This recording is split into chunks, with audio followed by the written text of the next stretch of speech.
it in the middle like this here, and cut it. Whoops. Okay, I now have 2 pieces of rope, of which both pieces are of equal size and length. Jeepers, this is simply wonderful. He hasn't done the trick yet, Alice. Oh.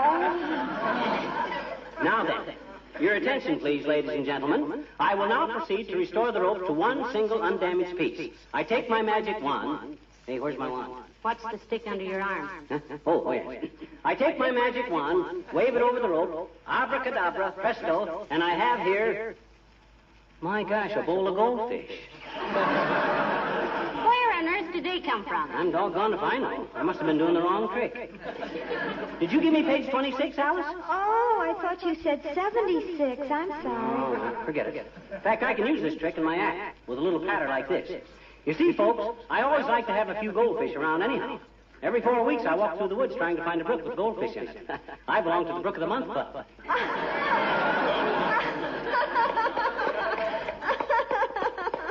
Thank you. Now for my famous illusion, sawing a woman in half. Would one of you ladies kindly step up on the Not stage? me, McGee. I've got to go make the bed. Oh, I've got to go to work. Goodbye now. Cowards.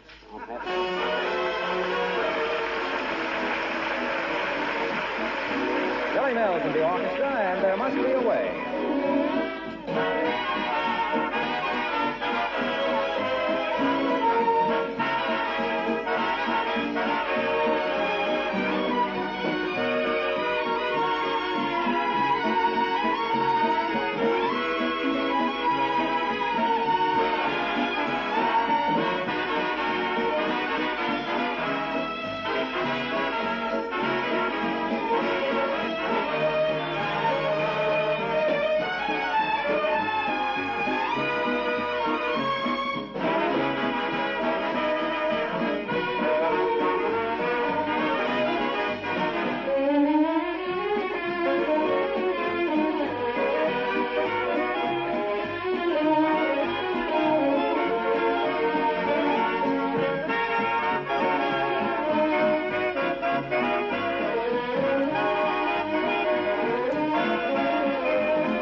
Oh, wonderful. I'm working on the trick now where I borrow a watch from somebody, smash it with a hammer, and then shoot it out of a pistol. Good as new. Well, I shudder to think how many places that trick could go wrong. I got that one down slicker than a wet spaniel. Let me take your wristwatch. No. Oh, come on, I won't hurt it. No. Please. No, McGee, positively no. Ah. You gave me this watch as an anniversary present. I'll not have it hammered to pieces nor shot out of pistols. It's just a trick. I'm pretty sure I can do it. But, dearie, this watch is worth a great deal of money, aside from its sentimental value. Yeah.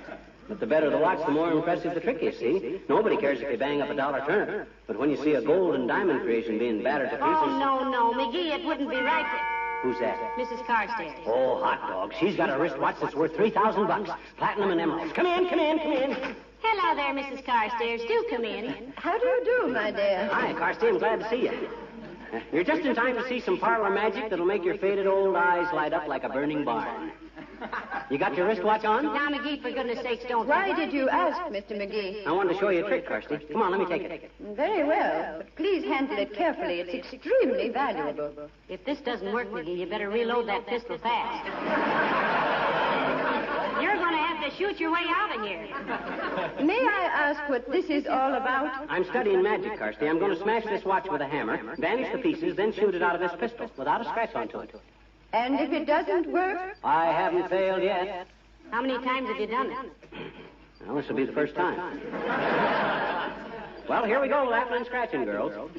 Now, first, I place the watch on this little anvil. Then I take the hammer. This is going to be wonderful, Mrs. Carstairs. He can do this with my eyes shut. Please be careful, Mr. McGee. It would be very annoying if you hit your thumb with that hammer. Now, don't worry, kiddo. Now, watch this. Oh, dear. Then, with a simple twist of the wrist, watch me closely, folks. Presto, the watch has disappeared. Time flies, don't it? That's a crack I put in there. May I suggest that you proceed with your feats of magic without the humorous comment, Mr. McGee? I second that emotion, too. Okay. Now, watch this. I load the pistol, fire it into the air, Oh. and now... Wait a minute till I look in the book. I forgot what comes next. The police would be my guess. I don't mind the loss of the watch so much, my dear, but it had a lock of my husband's late hair in it.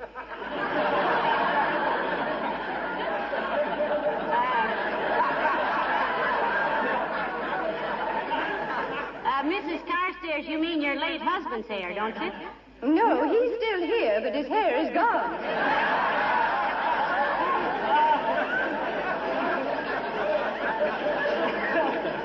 Hey, kids, I got it. Just feel in your left sleeve there, Carsty, and tell me what you find. Oh, my watch. Well, that was very skillfully performed. Are you sure it isn't damaged, Mrs. Carstairs? No, it seems to be perfectly all right, Mrs. McGee. Even the lock of hair. Good gracious. What's the matter? The hair has turned completely white. Oh. Well, I simply must go tell Mr. Carstairs about this. Good day, Mrs. McGee. Goodbye, Mrs. Carstairs.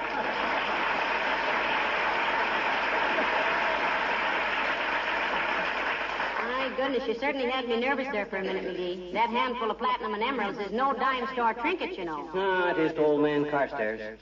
He's rolling in dough like a baker's elbow. Well, I must say I'm relieved. I wish you'd stick to simple tricks with cards and coins. Wait till you see the one I do where I find the dollar bill in the grapefruit. Quite a production. The first thing I do is get the grapefruit. Hi, Molly. Hello, pal. Hello, Mr. Wilcox. Hi, Junior. Take a card. What? Take a card. Any card. Oh, card tricks, eh? Okay. Well, I picked a card, pal. Now what? What card was it? Five of spades. Correct. Now watch me do a trick where I take the... Hey, wait a minute. Watch me do a trick. You got an egg? I have some in the kitchen, Mr. Wilcox. Shall I get one? Well, I might need more than one. Let's all go out in the kitchen. Something tells me I'm going to regret this, but come on. I'll get you an egg out of the refrigerator, Mr. Wilcox. What are you practicing this magic for, pal? I'm doing a magic act at the Elk Smoker tonight. Founder's Day dinner. Honor Mort Toops. You mean to tell me Mort Toops founded the Elks Club? No, but he hauled in a bushel of clams one day in 1936 and we had a clam bake. We all ate clams till we almost foundered, so we celebrate Founder's Day every year.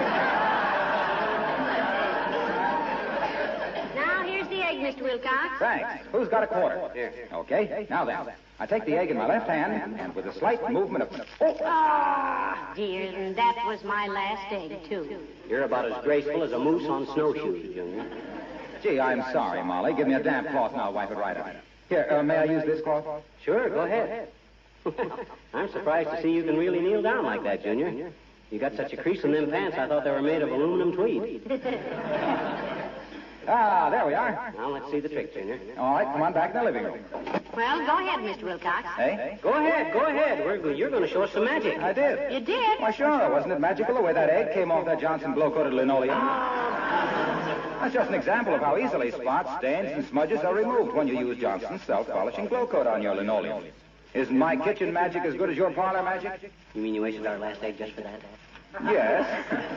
But you'll admit I showed considerable restraint. I didn't say a word about how glow coat protects and preserves the beauty and color of linoleum, or how it makes it wear 6 to 10 times longer, or how it shines as it dries in 20 minutes or less, and how... Yeah, but what was the quarter for? What quarter, The Molly? quarter you borrowed from me. Oh, that. That had nothing to do with the trick. I have to take a bus downtown, and I had nothing smaller than a $5 bill. I'll pay you back next week, pal. Thanks a lot. So long, Molly.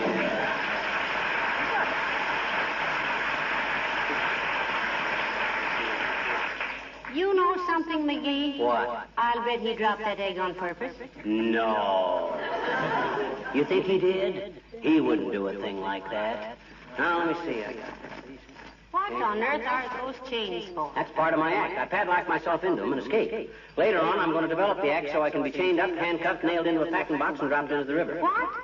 But that's for the future. Just now I got to practice the basic history. Out of into and out and I know one thing I'd like to see you get out of. What's that? Doing that magic act tonight. Huh? You're going to lay an egg that'll be the envy of every ostrich in Australia. Oh, yeah? Well, by George, you just Come wait. in.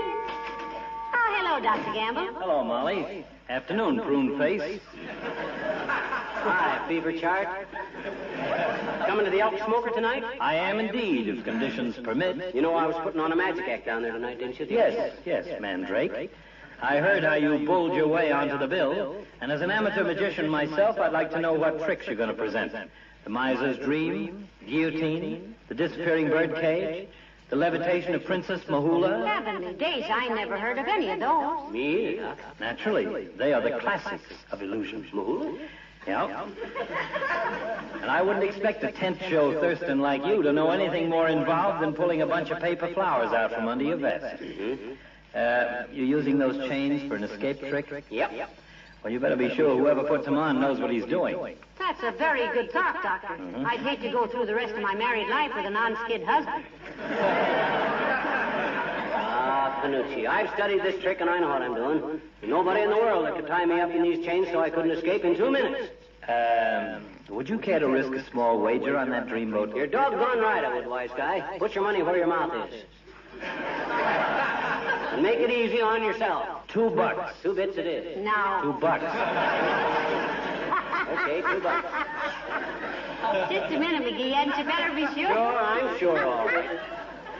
This guy's got more bluff than the Hudson River. Who are you going to get to chain me, smart boy? Going to do it myself. Sit in that chair. Okay. Oh, this I love. Now let's see. Around and under the under My the shoulders. goodness, now. I don't know how anybody could get out of those things, Doctor. You wait, baby. I'll slip out of these like a butterfly out of a raccoon. You mean cocoon, dearie? Oh, no, I don't. A cocoon is a small lake. That's a lagoon, you illiterate little jackdaw. I thought a lagoon was a white chicken. No, that's a leghorn. Go on, leghorns are a kind of puttees. Everybody knows that. You're thinking of leggings and hold still. Well, then what's a raccoon? It's a small animal like a badger. Why, certainly. And when I think how I badgered Doc into betting $2 on this thing, I... Oh, you through, Doc?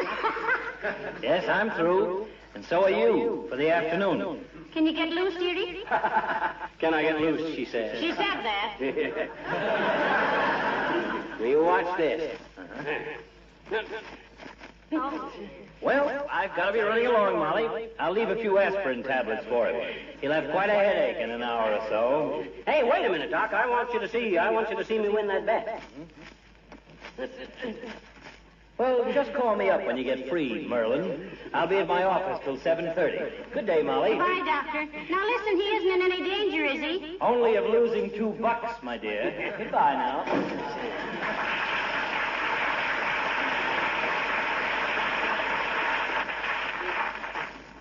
Anything I can do, McGee? No. I'll be out of these chains in no time at all. Just give me time. Give me time. Just give me time. The King's Man and Singing Down the Road.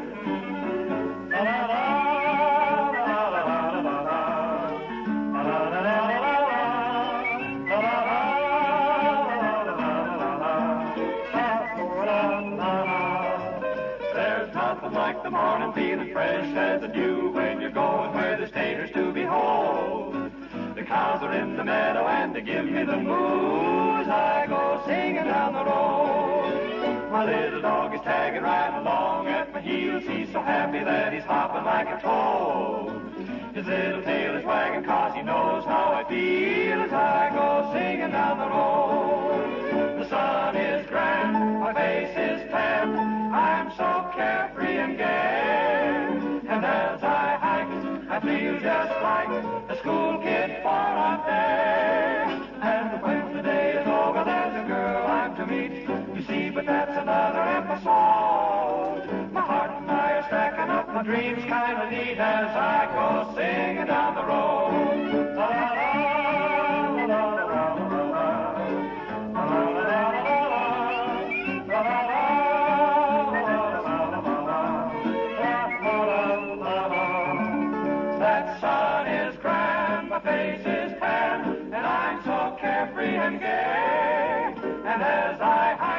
I feel just like a school kid for a day. So when the day is over, there's a girl I'm to meet. You see, but that's another episode. My heart and I are stacking up my dreams as I go singing down the road.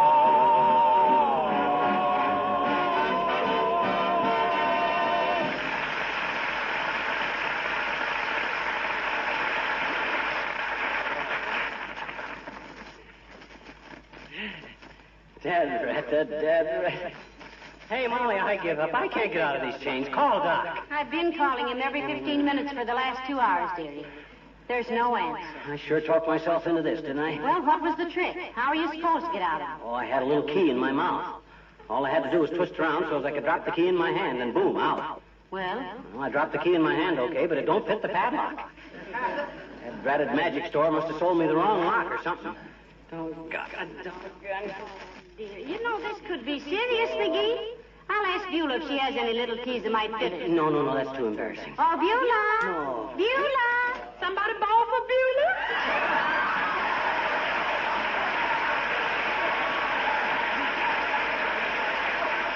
You know, I thought I had some low money. Well, for goodness sakes, who do that to Mr. McGee? Dr. Gamble did, Beulah. Dr. Gamble did it, but Dr. Gamble do this? He steal anything? How'd you get loose, ma'am?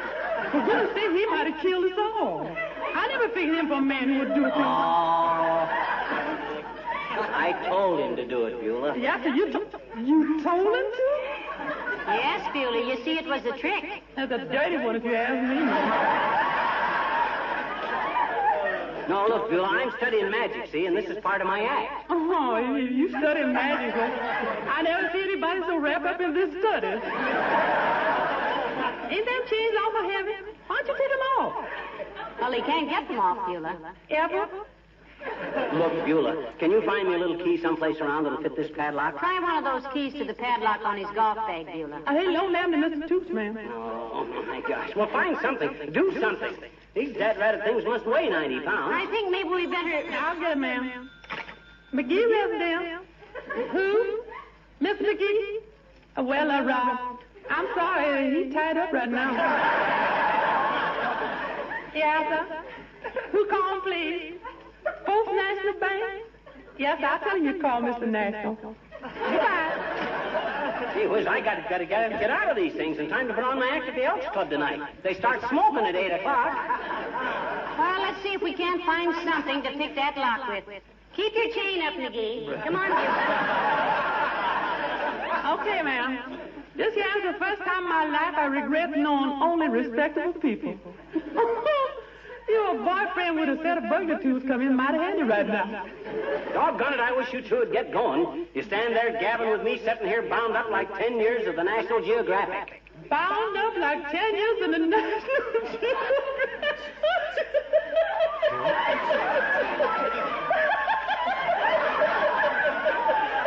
I love that man.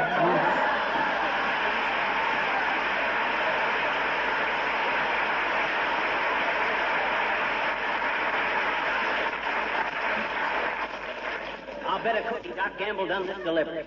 If I ever lay my dukes on that witch doctor, I'll jam his stethoscope so far down his throat he can hear the clocks in his socks. Double-crossing, underhanded.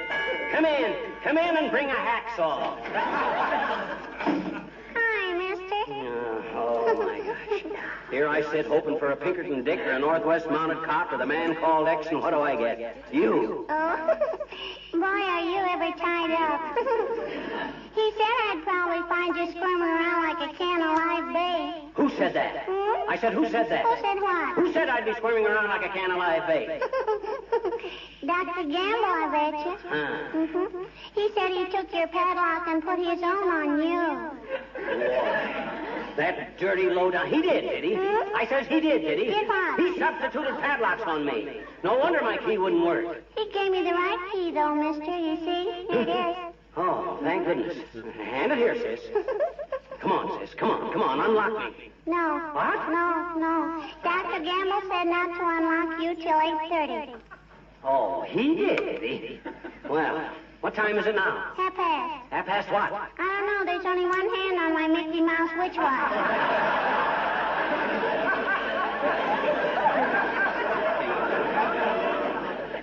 But, Mr. McGee, if I had 50 cents, I could get another hand on it, and then it would be 8:30, and I could unlock your chains, I'll bet you. Oh, a bribe, eh?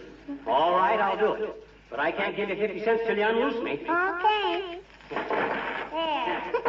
Now, thanks, sis. And here's your 50 cents. Now, hand me that phone. Give me the phone. Give me the phone. Give me the phone.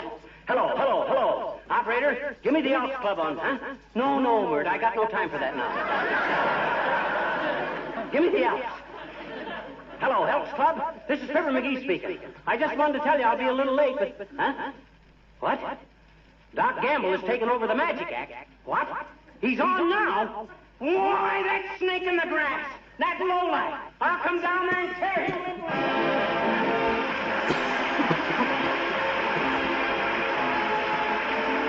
That increase in the gasoline ration that's coming up was good news, wasn't it? Doesn't mean you can go gallivanting around the country yet, but it's a pleasant thing to have a few extra miles a week.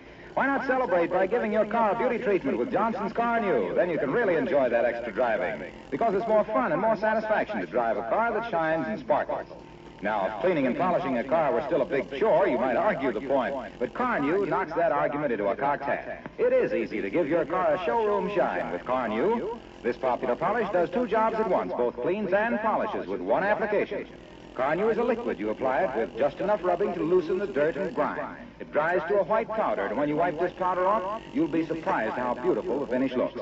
There's only one way to find out about Johnson's Car New, and that's to try it for yourself. Why not do it this week?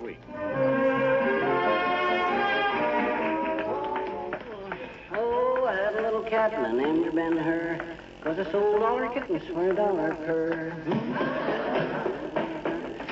Oh, you home, dearie? How's the elk smoker? Oh, marvelous. And you know what? I had to finish Doc's magic act myself. Why was that? Well, he was supposed to pop up onto the stage through a trapdoor, see? But some dirty bum had moved the table over it, and he couldn't get out. Heavenly days, he might have been smothered. This is the National Broadcasting Company. Good night, all.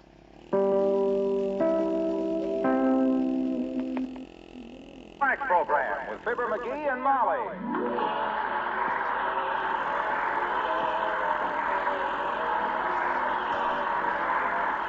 The makers of Johnson Wax products for home and industry present Fibber McGee and Molly, written by Don Quinn and Phil Leslie, with music by the King's Band and Billy Mills Orchestra.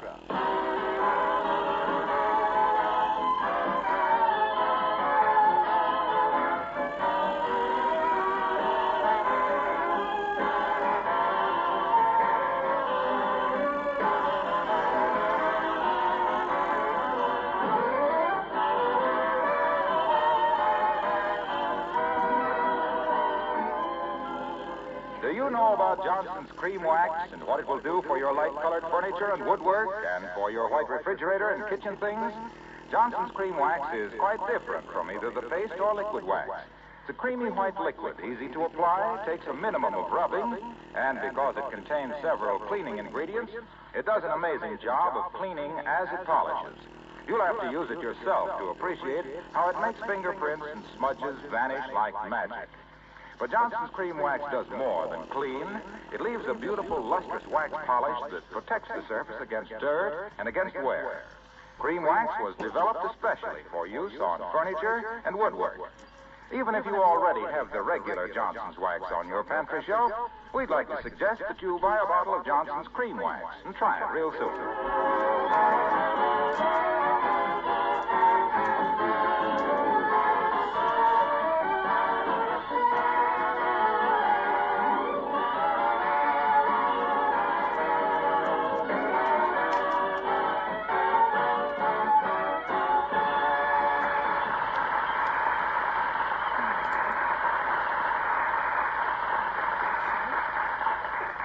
One reason the people at 79 Wistful Vista have been happily married for so long is that everything's always been on a give-and-take basis. Like right now at the breakfast table. He takes the news section of the paper and gives her the want ads. As we meet, Fibber McGee and Molly.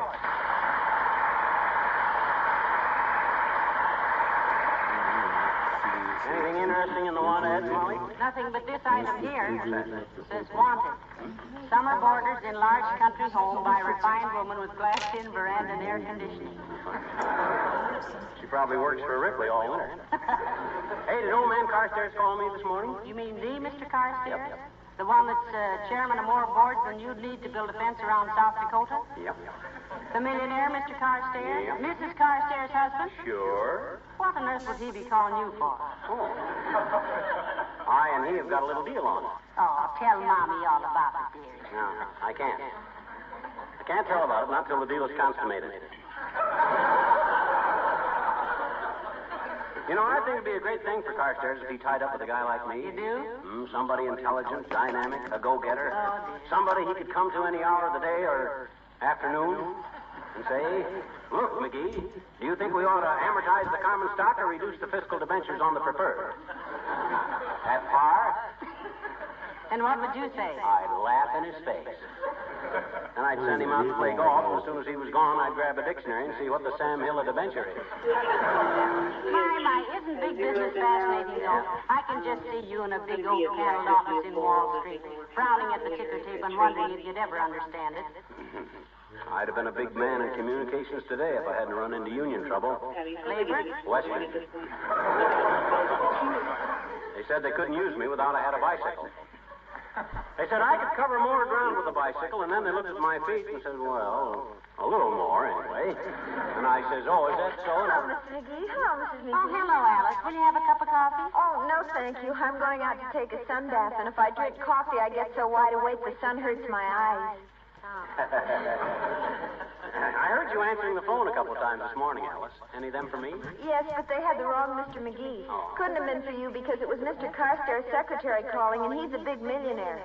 I told him not to be silly and hung up on him. Oh, my goodness, Alice, it was for Mr. McGee. Oh, creepers, Mr. McGee. I'm terribly sorry. But how did I know that a millionaire like Mr. Carstairs would have anything to do with a little, an unimportant, that is...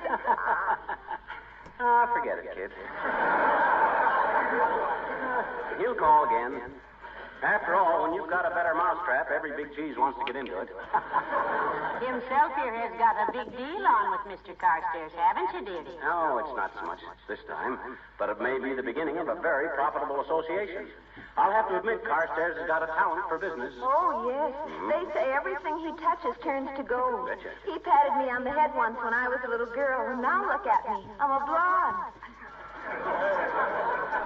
I do hope you'll tell Mr. Carstairs about your plan for stabilizing the currency, McGee. Gee, have you got a plan for that, too, Mr. McGee? Oh, sure. You see, Alice, my child, the American dollar is worth different amounts in different places. Oh? I'd fix it so it'd be worth $1.15 all over the world.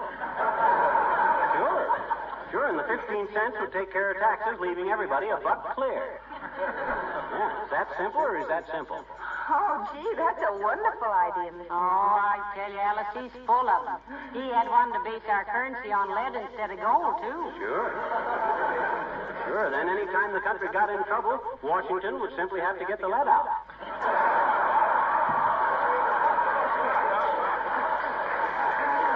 But that's for the future. I won't get into that. Gee, you must have been a whiz at school, Mr. McGee. He wouldn't study, Alice. He was a very unruly boy. That there is a falsehood. I was the ruliest kid in school, and you know it. I led my class in math if it hadn't been for my music teacher. Miss Fiditch, huh? Well, now, how did your music teacher keep you from getting good grades in math? Well, I happened to be passing a cloakroom one day, and I saw Miss Fiditch kissing the math prof. Imagine that. Oh. Yeah, there they were, mushing like a dog sled from Fairbanks. The math prof was telling the music teacher how he loved her to 14 decimals. And the music teacher was playing Ravel's Bolero on the back of his neck. And I caught him colder than a well-digger's boots. And they knew I'd seen him. So you decided on a little blackmail. Oh, I wouldn't say that. I just slacked off in my homework, see? No use knocking myself out when I was a cinch to pass anyway. So you kept their little secret, and they passed you with high grades. Well, no.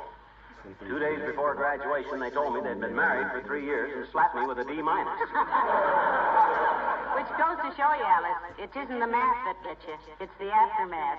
Always remember that. Yeah, and see where it gets you.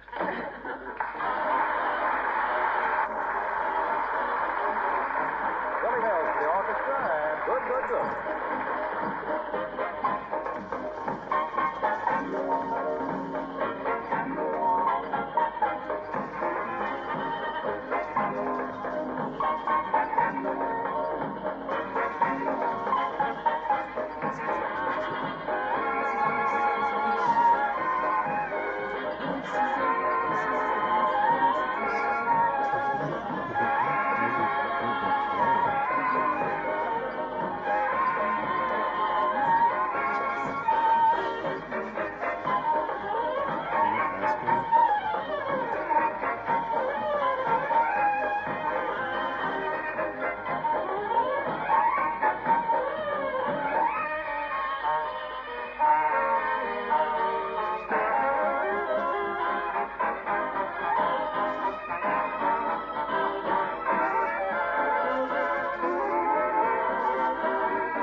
Molly, did old man Carstairs call again? No, dearie. What'll I tell him if he does? You tell him you're my secretary, and you'll see if I'm in. Yeah? Then when you get me, his secretary will keep you waiting a while. And then when you get Carstairs on the phone, I'll keep him waiting.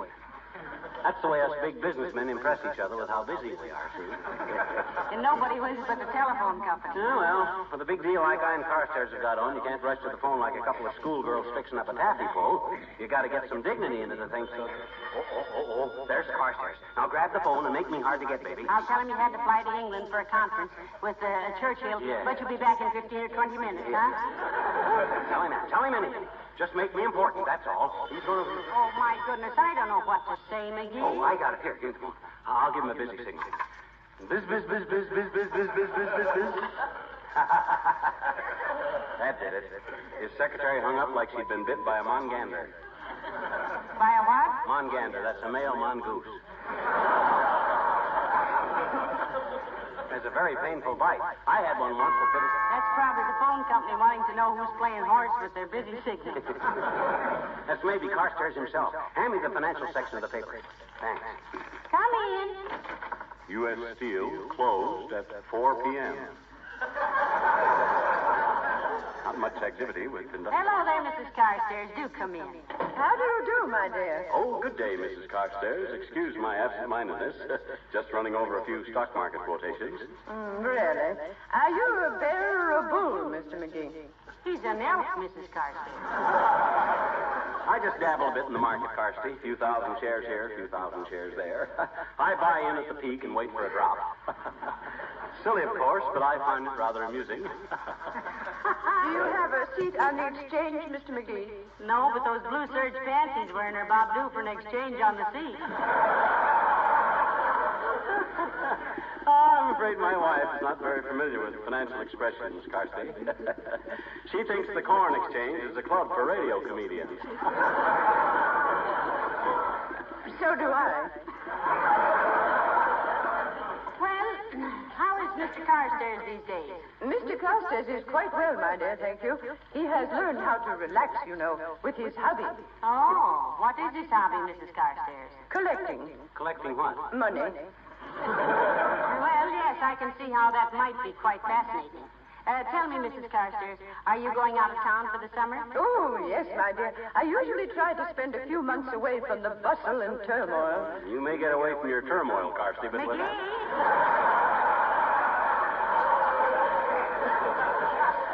Okay. Where do you usually go for the summer, Mrs. Carstairs? Oh, we have a little cottage at the seashore, Mrs. McGee. Nothing elaborate, 19 rooms or so. We hope to add onto it when conditions permit. Oh, sure. 19 rooms at the seashore. That's just Tobacco Road with water wings. Well, don't be surprised if we drop in on you for a few weeks this summer, Carsty. Oh, now, McGee, we don't even know where it is. I'll find it. Don't worry. I'm sure you would, Mr. McGee. It's just a stone's throw from the railroad, and I might say we keep a large supply of stones in the back of the station wagon. Well, good day, Mrs. McGee. Good day, Mrs. Carstairs. Goodbye. Oh, she's gone. You know, I think that's pretty pathetic. Her and old man Carstairs huddled together there all summer in them 19 rooms. Too bad. Oh, well, I'd rather be poor, wouldn't you? No. Me either. Hey, you think I ought to call old man Carstairs? I haven't the slightest idea, dear. You haven't told me yet what your deal is with him. Well, you'll find out in due time. Well, I hope it isn't the kind of a deal where you'll both do time. Now, sir, this is strictly on the up and up, Mommy. Very legitimate operation. One of my smarter business ventures, I might say. Well, now, don't forget the time you put $300 in that nursery because you like children, and then found out you own 92 walnut trees. We had all the walnuts we could eat, didn't we? We never had any walnuts. Well, that's all we could eat. Neither of us liked walnuts. Outside of that... Hello, folks. Hello, Mr. Wilcox. Hi, Junior. You'll excuse me if I have to duck out on short notice. Got a big deal pending with old man Carstairs. Oh, I'll be seeing him in just a few minutes at the Chamber of Commerce. I've got to get right down there and put on my makeup. Your makeup? Yes, I'm acting secretary. Oh, waxy. That's all. I'm giving the members a short talk on war bonds. But what can you tell them that they don't know about war bonds, Mr. Wilcox? Well, nothing, maybe, but I can repeat a few things that they might have forgotten, like the fact that victory in Europe is just a seventh-inning stretch, and that we've got to stay in there and pitch to get our men home from the bases in the Pacific. I can emphasize the fact that every bond they buy in this seventh war loan is a Japanese obituary, and that it's no extravagance when our country has money to burn Tokyo. You going to say anything about when you buy a war bond, you're not doing anybody a favor but yourself, Junior? Or about how every extra bond you buy is another peg to hold down inflation? No, I'll cover that all right, but it can't be said too often that war bonds buy weapons. And the best investment in the world right now is the common stock of an American rifle. Well, I got to get going. See you later, folks.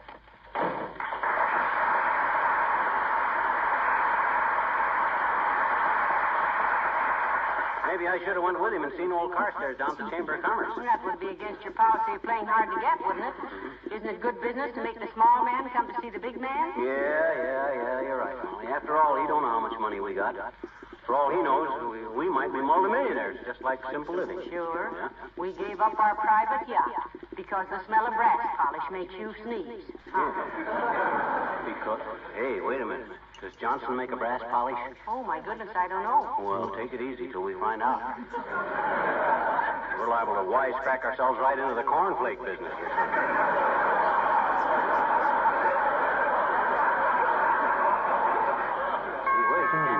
Come in. Oh, hello, Dr. Gamble. Hello, Molly. Hello, eager weasel. The expression is eager beaver, Doctor. I know, but a beaver has a flat tail. Touche, McGee. Touche, I'll touche him riding one right on his big fat proboscis. Proboscis means nose, doesn't it, Doctor? It's proboscis, my boy. The C is silent, like a husband in a millinery shop. It's from the Latin pro and the Greek boskane, to feed, and properly used refers to the trunk of an elephant. It is not a correct reference to the human schnozola or beezer, except in a humorous context. Heavenly days, Doctor. You're a regular walking encyclopedia. You said it, sister. He walks exactly like an encyclopedia. A thick one with stiff covers. 6 volumes.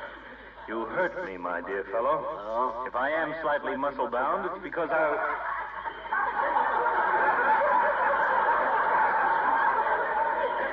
If I'm slightly muscle-bound, it's because I was a well-known athlete in college. Yeah, I hear you got caught in some pretty low dives when you were on the swimming team. Oh, were you really a great athlete, Doctor? I was a lousy athlete, but I was well-known. I held the record for the shot put at one time, however. The shot put, eh? What'd you use, BBs? Being somewhat of a psychologist, gopher puss, I realize that your scoffing attitude is due to a subconscious realization of your own physical shortcomings. Oh, you're not saying it just because you admire me. Oh, yes, I am. In fact, you were probably turned down by the track coach for having 2 left feet. Oh, well, now listen, he made the basketball team, Doctor. With 2 left feet? A likely story. Why, he hasn't dribbled with any success since he was 6 months old. And furthermore, he couldn't shoot a basket with a Tommy gun. Now, just a darn minute, you big iodine artist. Who was it in the last quarter of the big football game between Peoria and Joliet in 1911 that saved the game by running 210 yards for a touchdown? 210 yards? Yeah. Where were you playing, in the Mojave Desert? He had to run around the field twice, Doctor. I had mud in my eyes and couldn't see where I was going. Remember that, Molly? Oh, I do indeed. I do indeed, dearie. The rest of the team must have had mud in their eyes, too. They carried the goalpost out on their shoulders and tried to make a bonfire out of McGee. Yes, and everybody said I was... Oh, my gosh. My call. I'll see you later, Doc. Oh, I'm not going. I wouldn't miss a word of any phone call that gets you this excited. Go ahead, answer it. This is a personal call, Doc. Go on. Beat it. Go home. It's a business matter, Doctor. Well, I hope he doesn't mumble. I don't want to miss any of it. Oh, my. Gee whiz, Doc. Go on, answer the phone. Hurry up. Sure, I'm listening. Hello? Oh, hello there, Carstairs. Yes. Huh? No, I've been busy all day with them Argentina municipal bond issues. Yeah. Incidentally, keep your eye on international soybean, Carstairs. There's something going on there. Huh? Yeah. Though the Morgan crowd might give us a little trouble. Isn't this nauseating? Hush, Doctor, hush. What say, Carstairs? Yeah, I thought it all over. I'm game to go through with my end of it. Meet me where? Under the 3rd lamppost west of 14th. Oh. Heavenly days, this is exciting, isn't it? Yeah, in a dull sort of way. I'll be there on the dot, Carstairs. I'll be wearing a buttonhole in my carnation and my eyes pulled down over my hat. You whistle 3 times in a low voice, see? And I'll blink my flashlight twice. Yeah. Now, look, Carstairs, take it easy. We don't want any slip.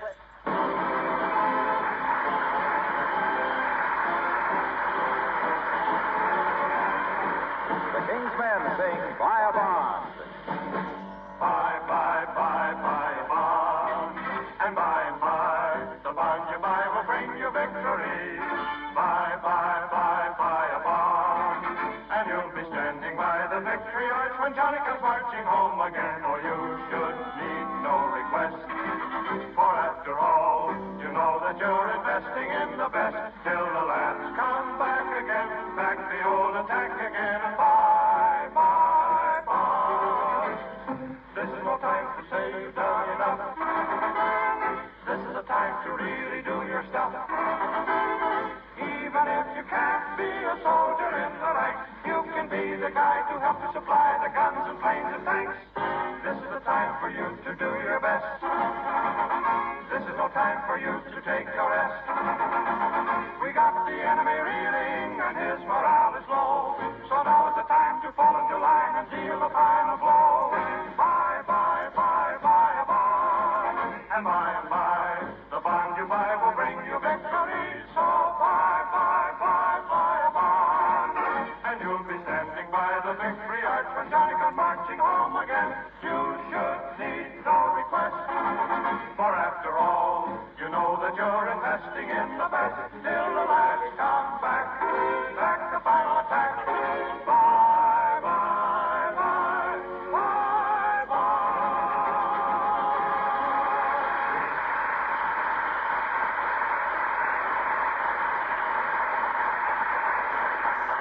My goodness, McGee, why all the mystery about your deal with Mr. Carstairs? Old man Carstairs don't often handle deals personal, see? He usually sends an adversary to act for him.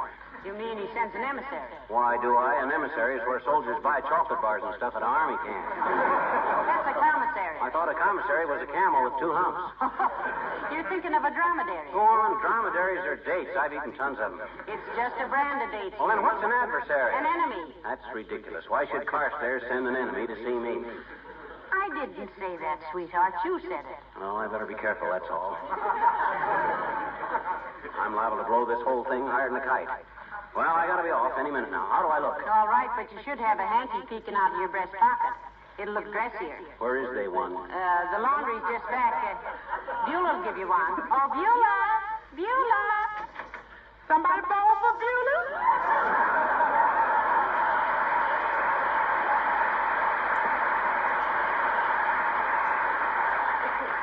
You're talking about a fresh hanky for Mr. McGee. Yeah, you is. One with your initials on, too. Well, thanks, Beulah.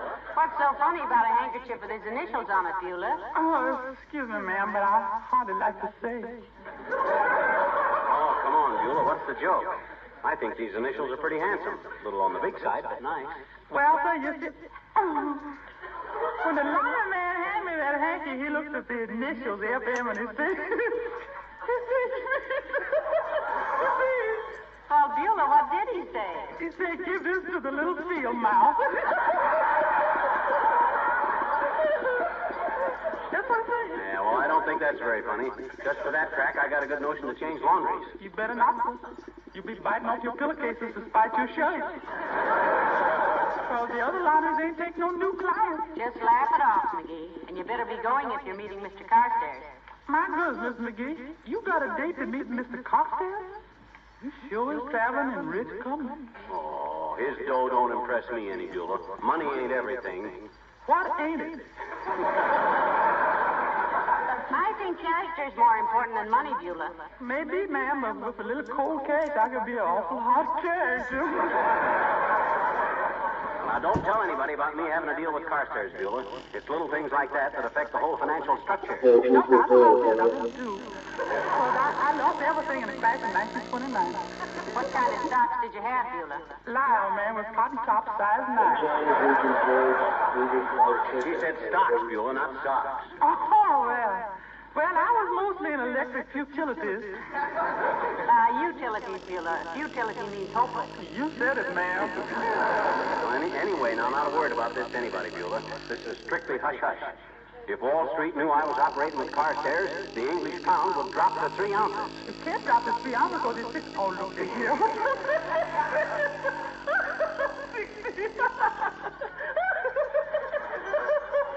I love that man.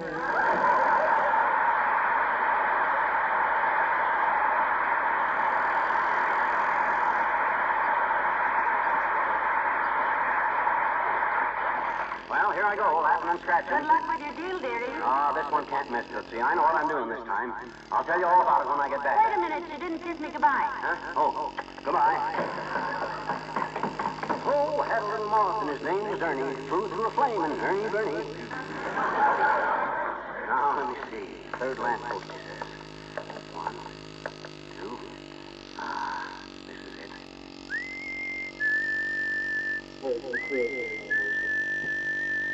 Carstairs?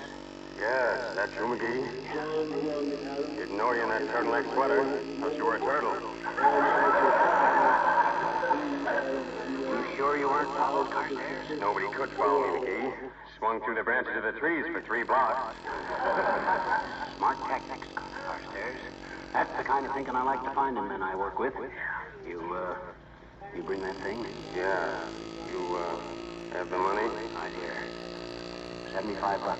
Countrified check. You mean certified? Countrified. I got it at the Farmers National. Oh. Now look, Carstairs. You guarantee I'll eventually get a definite $100 for this? Certainly. That's a war bond, man. Surest investment in the world. Here, take it. Thanks. Believe me, I'd never have delivered it personally if I weren't chairman of the committee and want to be sure I get over my quota. Thanks very much, McGee. That's okay, Carsty. Glad to do business with you. See you again. Not necessarily.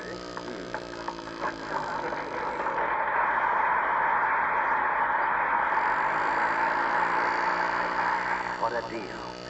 What a deal. $100 for 75. And guaranteed, too. By the government. Yes, sir.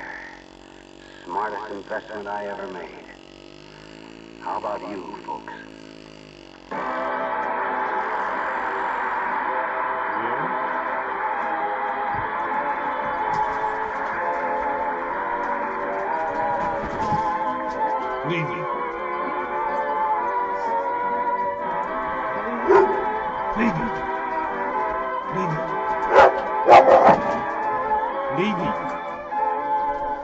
You know, there's no fun driving a dull, dingy-looking car. And there's nothing to do when you can swap Johnson's Car New. You've heard about Car New, but perhaps you haven't tried it. And you don't realize that it does two jobs at once, both cleans and polishes, with one application. That's one reason it's so easy to use. Another reason is that it's a liquid, and you apply it with a cloth with just enough rubbing to loosen the dirt and grime. Then Car New dries to a powder, and you wipe this off to find that long-forgotten, beautiful finish, that showroom shine that gave you a little thrill when the car was still new. Yes, your car looks like new when you use Car New. That's a common saying among car owners from coast to coast. But don't take my word for it, not while you can still ask your dealer for one package of Johnson's Car New, please.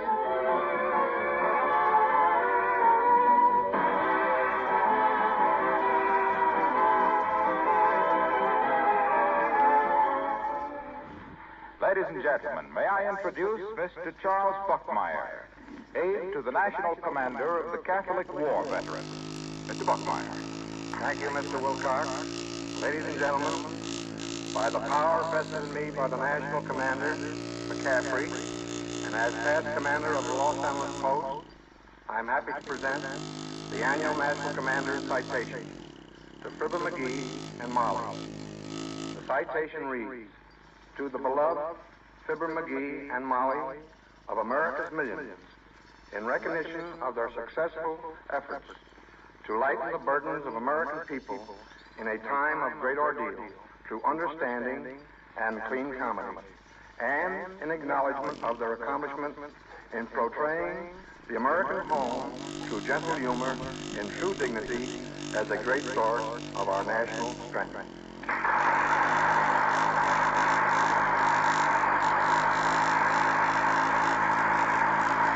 Thank you, Mr. Buckmeyer. Thank you very much. We're very proud to accept this citation. And we're sorry we couldn't be in New York tomorrow night to receive it as the National Military Pageant. Good night. Good night, all.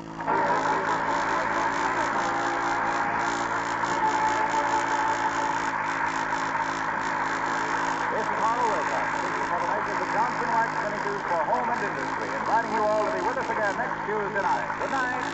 This is the National Broadcasting Company.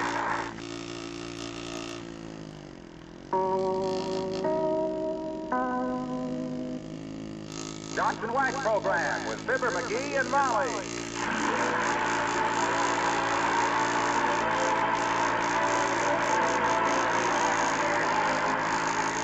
The makers of Johnson Wax products for home and industry present Fibber McGee and Molly, written by Don Quinn and Bill Leslie, with music by the Kingsmen and Billy Mills Orchestra.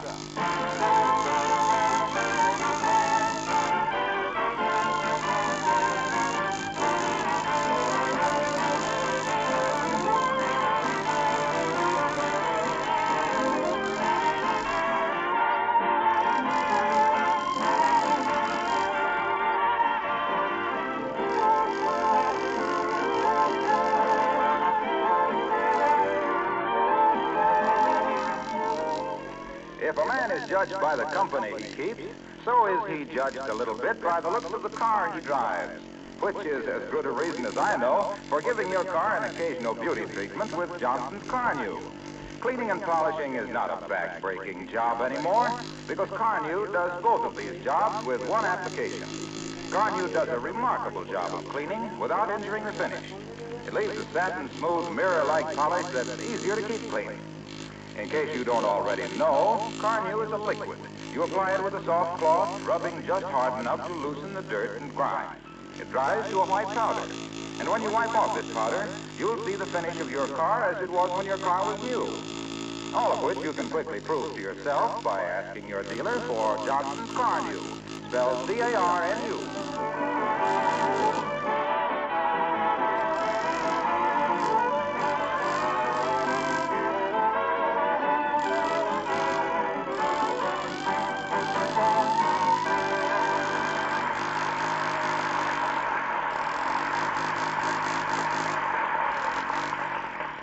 Things are in a bit of a hubba-hubba at 79 Wistful Vista right now.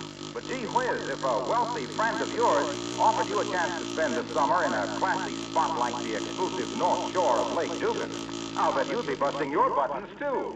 Like Fibber McGee and Molly.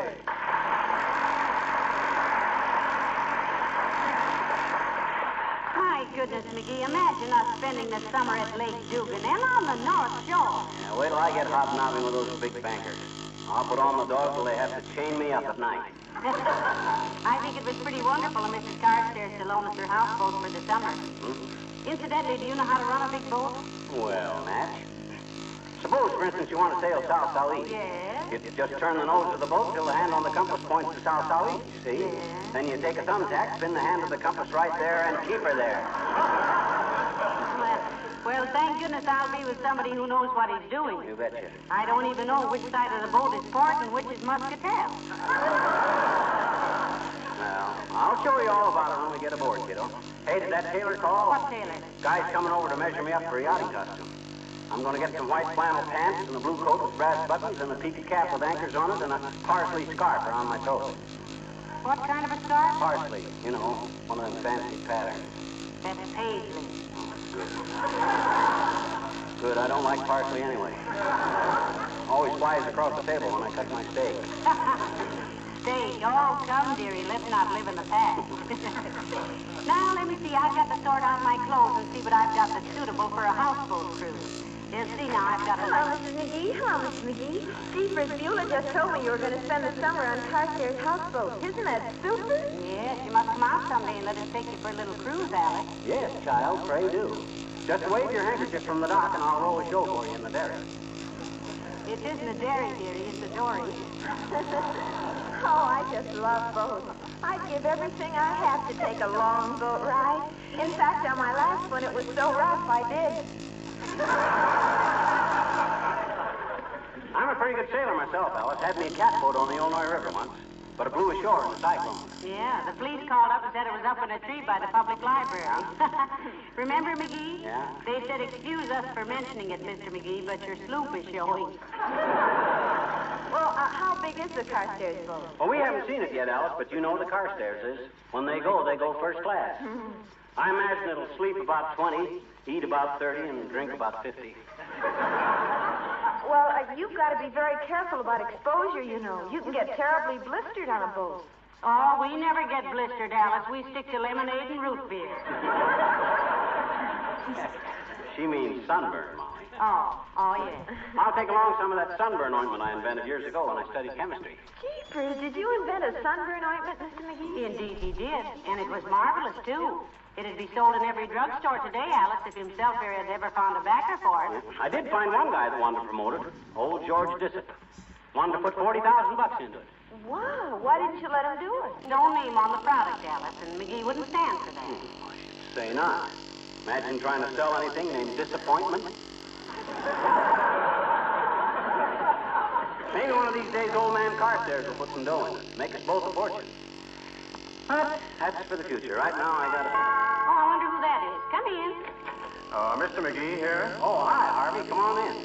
Molly, this is Harvey Knox, the best sailor in town. Going to make me a yachting outfit. Harvey, this is my wife, Mrs. McGee. How do you do, Mrs. McGee? How do you do, I'm sure. Miss Darling, Mr. Knox. Mr. Knox, Miss Darling. How do you do, you big ape? Fine, you little twerp. How about a movie tonight? Okay, meet you at the Bijou, 8:30. It's a contract. See you later, folks. Well, You work fast, don't you, Harv? She's my cousin. Oh. well, what are you going to have him make for you, dearie? Well, first I gotta have a blue double-breasted coat with brass buttons, Harv. You go through these samples, will you, Mrs. McGee, while I measure them up? Certainly. Be glad to. What's the matter? Can't I be trusted to pick out my own material? No. You wear clothes like you'd been shot out of a laundry basket. Incidentally, who made that jacket you're wearing? Oh, he bought that, Mr. Knox. He paid $18.50 for it, and they threw in a harmonica. What's the matter with it? Look at the way that collar fits. What were you wearing when you bought it, a knapsack? Well, gee whiz, Hold still, will you? Okay. Write down the figures, will you, Molly? All right. Hips, 39. Hips, 42. He said 39. Well, you got to sit down sometime. Chest, 28. Chest 28. Expanded, 28 3/4. Expanded 28 3/4. Right leg. That's my left leg.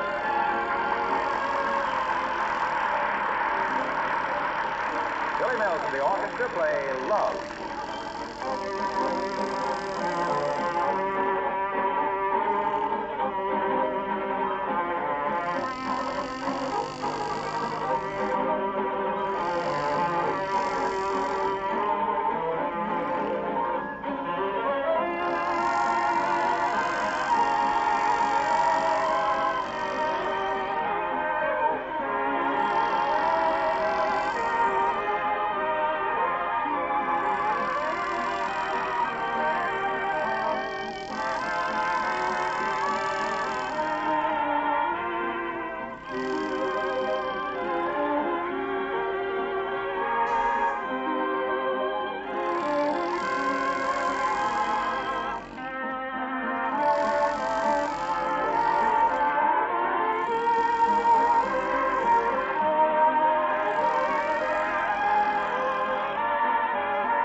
Waist, 41. Waist 41. Only 41? My gosh, I sure have lost weight.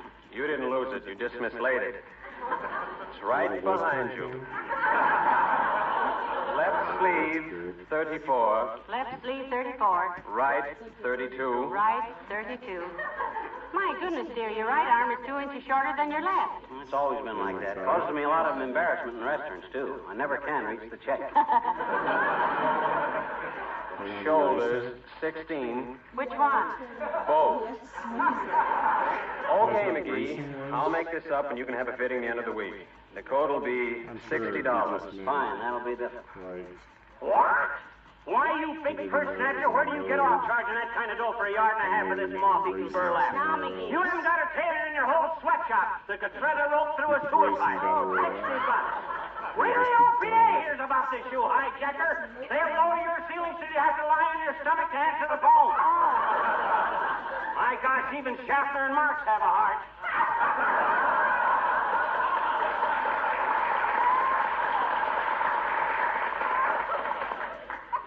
Kidding, Harv. What's your best price? This is a special price to you, McGee. We usually get 80 for a coat like this. Were you under the impression that Mr. Knox was running a rummage sale, dearie? I knew you'd feel this way about it, McGee. So I brought you a coat we made up some time ago that was never called for. Here. Oh. This'll fit you, and you can have it for $30. Make it 15 and it's a deal. 25. 20. 33. 32. Sold. Here you are.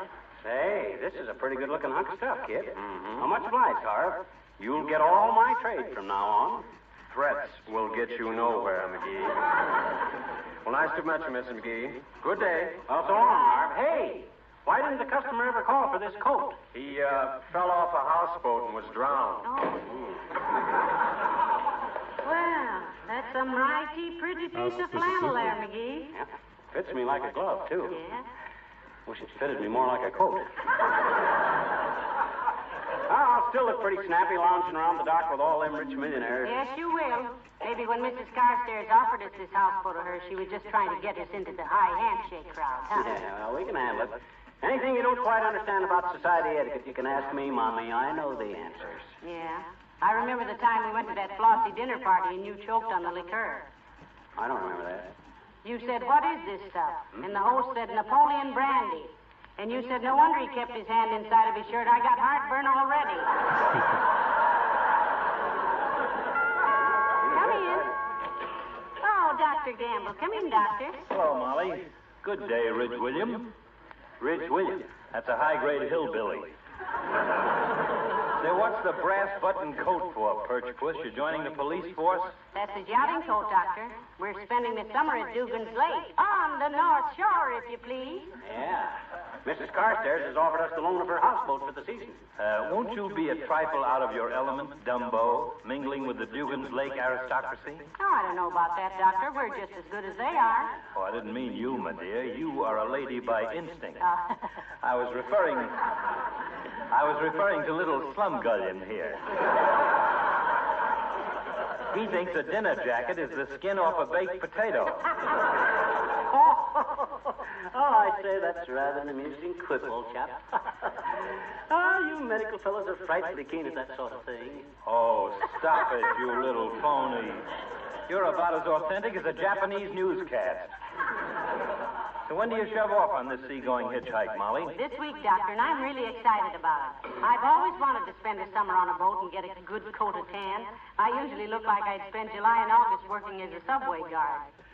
Well, take it easy, my dear. Start with 15 minutes a day and work up to an hour or an hour and a half. You have a fair skin, you know. How about me? I got a fair skin, too. Yes, but yours is unusually thick. Well, bon voyage, kiddies. See you in October. Have a nice summer, Doctor. So long, Doc.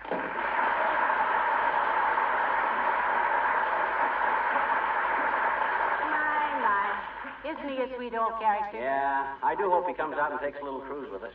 It's time he learned to fish for something besides appendixes. Is appendixes correct? What's the plural for appendix? There isn't any. Nobody has more than one. Oh, yeah, that's right. I never thought of that.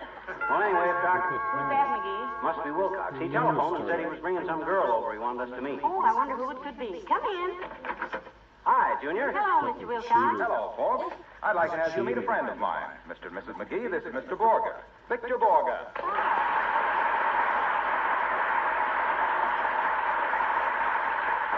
Well, how do you do, I'm sure. Madame, I'm charmed. How do you do, Mr. McGee?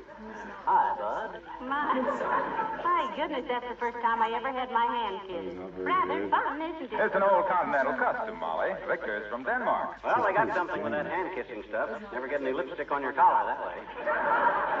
Hey, where's the girl you were bringing over, Junior? Girl? What girl? When you phoned, you said you were bringing over a good-looking dame. Oh, I didn't say dame. I said Dane. I meant Victor Borga. That's a very old joke. But it's very good. I like it. Is Mr. Borga with the Johnson Wax people, Mr. Wilcox? As of next week, yes. What do you mean, as of next week, yes? He means, as of this week, no. Victor starts working for Johnson next week. I've been helping him brush up on our sales story, how Johnson's Wax is the finest protection money can buy for furniture, floors, and woodwork. But what I really... And how Johnson's Wax seals the floors of wood and leather and painted surfaces against dust and dirt and dampness. But my work is not exactly... And how Johnson's Wax gives your home a new beauty and cleanliness. How it has 1,000 household uses. Excuse me, may I interrupt? Oh, certainly, Victor. Thank you. Go ahead. And how Johnson's Wax... Doggone it, Waxy, quit monopolizing the whole conversation, will you? You chatter away like a worn brake band. Well, I think Mr. Borga was trying to say something. Oh, excuse me. What was it, Victor? I was saying I'm not really a salesman for Johnson's Wax. Oh, well, what do you do for them, Mr. Borga? I play the piano. You play the piano? Thank you very much.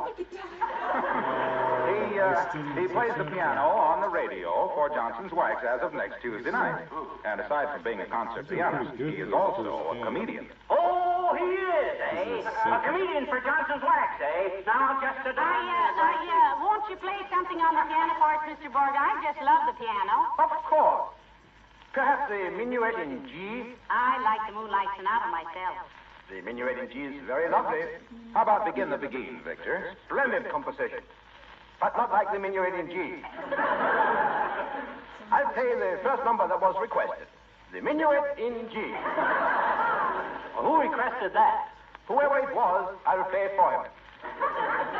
The minuet in G. G. G.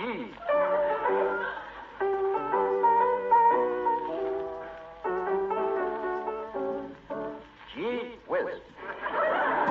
Ah, that was wonderful, Mr. Morgan. So original. Now let's hear some jokes, Bud.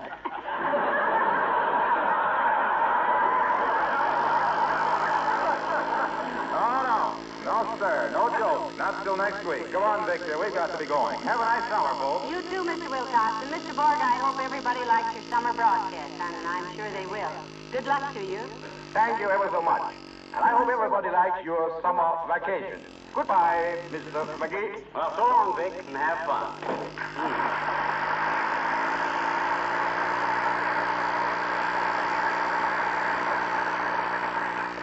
Comedian, eh?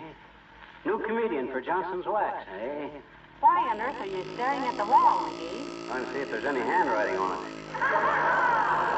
Oh, well, why worry about it? Hey, where are you going? I'm going upstairs and check over a couple of evening dresses.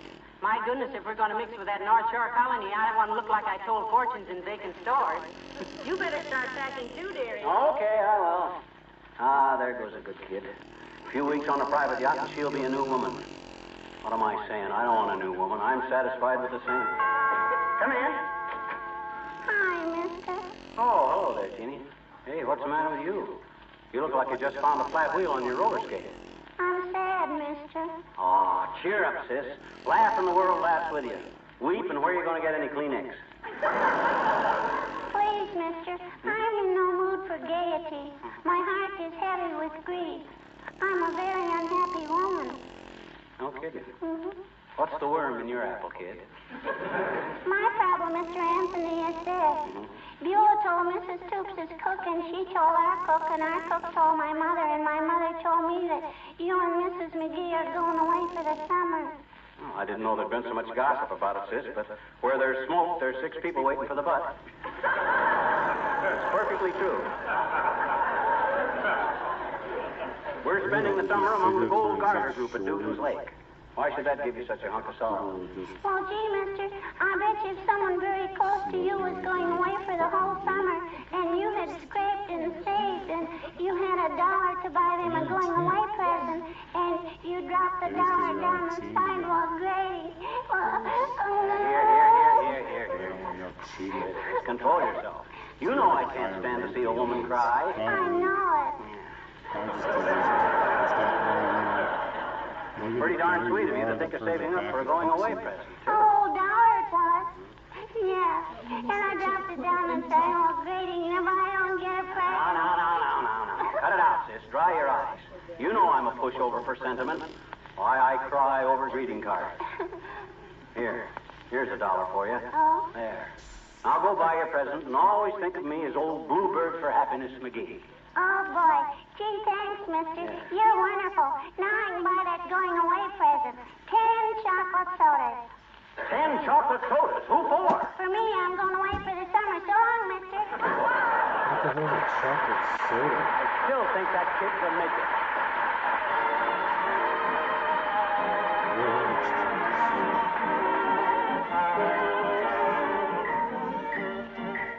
The King's Men and You Belong to My Heart. You belong to my heart now and forever. And our love had its start so long ago. We were gathering stars while a million guitars play our love song. When I said I love you, every beat of my heart said it too. 'Twas a moment like this. Oh, do you remember? And your eyes threw a kiss when they met mine. Now we all know the stars and a million guitars are still playing. Darling, you are the song and you'll always belong to my heart. You belong to my heart now and forever. And a new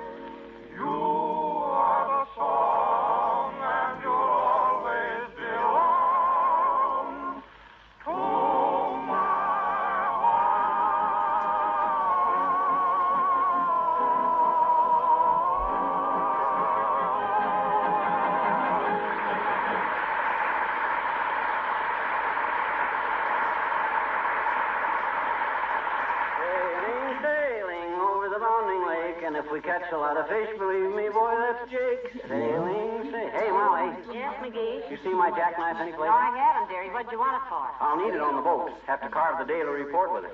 You know, weather conditions, attitude and longitude, mutinies and all stuff like that there.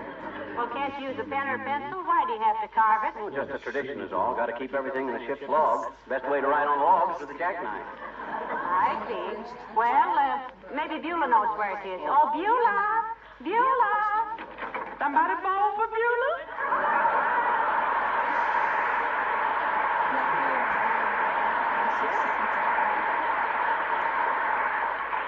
Hey, you see my jackknife anyplace, Bew? You mean the one with the mama pearl handle? And all the little gimmicks on it, like a corkscrew and a button hook and a nail file and a screwdriver and even a couple of knife blades? That's the one, Beulah. No, ma'am, I ain't seen it. Keep an eye out for it, will you, Beulah? Be an awful handy thing to have on a yacht. Yeah, sir. You sure gonna have plenty of time this summer to play Mumbly Pig? Peg, Beulah, not pig. No, ma'am, I suppose this pig gets seasick.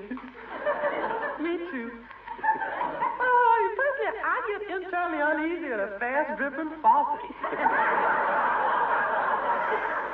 That's why I'm awful glad I'm staying right here on good old terracotta. Firma. Firma. Yeah, sir, never been firm about anything in my life.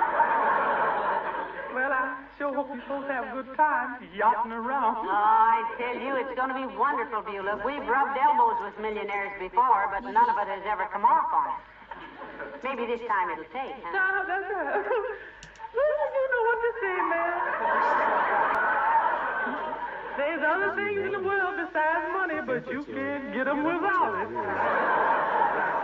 The social aspect of the situation doesn't interest me, Beulah. It's the fishing I'm looking forward to. By the end of the summer, I'll pack up my fishing tackle and drop a $5 bill over the side of the boat. What on earth for? That'll be the only fin left in Lake Dugan by that time. Be the only fin left in Lake He whipped that one in there.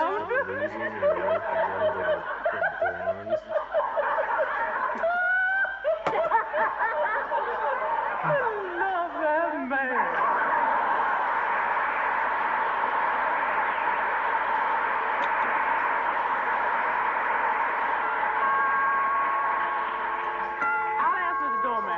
Please, Beulah. Oh, how do you do, Miss Cossack? Come right in. Thank you, Beulah. How do you do, Mrs. McGee? Hello, Mrs. Carsey. Hi, Carsey. Been trying to get you on the phone all day, ever since Beulah gave us your phone message. Oh, yes, I understood you were trying to get me, Mr. McGee. Well, we just wanted to thank you for your generous offer, Mrs. Carstairs. It's simply wonderful of you. Yeah, Carsey, you're a peach to do it. Just a fuzzy old peach. With a pit of gold. Well, it seems a great deal of fuss to make over such a small thing, Mr. McGee. Oh, but you don't know how much it means to him, Mrs. Carstairs. He loves boats and water and fishing so much. Well, I can understand that, I'm sure. I come from a long line of seafaring men myself. My grandfather was a rear admiral, you know. I suspected that the minute I saw you, Carsey. I saw you walking down the street one day, and I says to myself, I says, by George, I says, I'll bet there was a rear admiral in her family.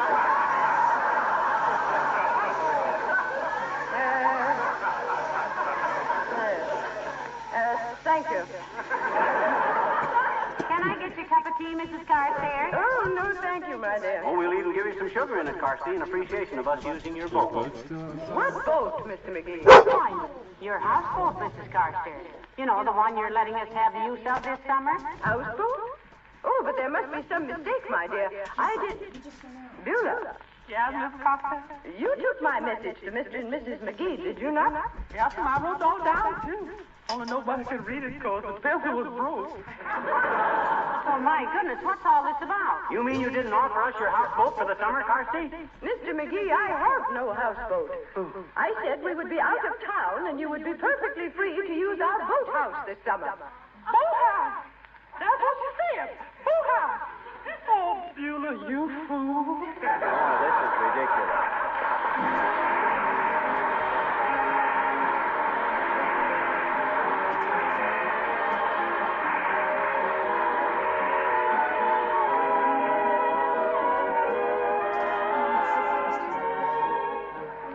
Have you ever stopped to think how linoleum brings the colors of the out-of-doors into your kitchen? The greens and yellows of spring and summer, the reds and blues of fall. When these colors are kept bright and cheerful, your kitchen is a pleasant place to work in, which is one good reason you protect your linoleum floors regularly with Johnson's Glow Coat. Because Glow Coat needs no rubbing or buffing, this is a simple job. You just apply and let dry. Glow Coat does the rest, giving you in a few minutes a gleaming floor that's protected against wear, dirt, and moisture. And because Glow Coat is made by the makers of Johnson's Wax, you can be sure that the quality is uniformly high. The regular use of self-polishing Glow Coat will add greatly to the life and beauty of all your linoleum surfaces.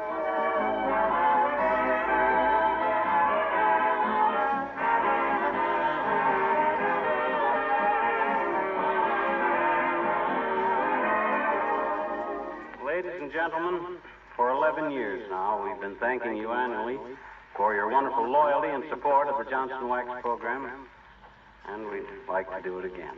We have a definite understanding with our sponsor that if you continue to like our show, they might take us on permanently.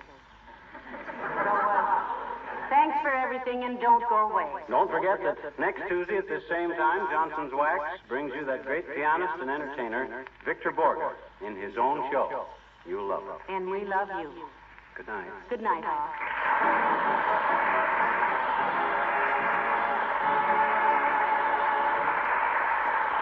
This is Harlow Wilcox speaking for the makers of Johnson Wax products for home and industry, inviting you to listen in again next Tuesday night when we bring you that pianist entertainer extraordinaire, Victor Borger. Good night. This is the National Broadcasting Company.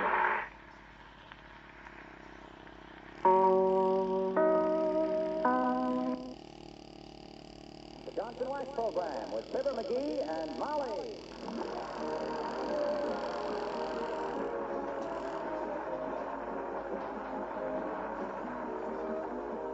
The Johnson's Wax products for home and industry present Fibber McGee and Molly, written by Don Quinn and Phil Leslie, with music by the King's Men and Billy Mills Orchestra.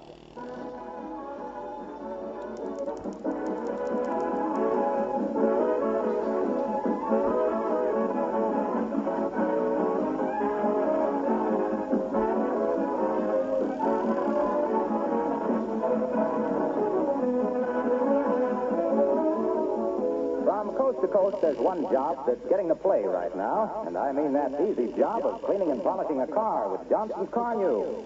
If you haven't bought yourself a package of Car New, why not do it this week and be one of those car owners who is proud to drive down Main Street or Michigan Boulevard or Fifth Avenue?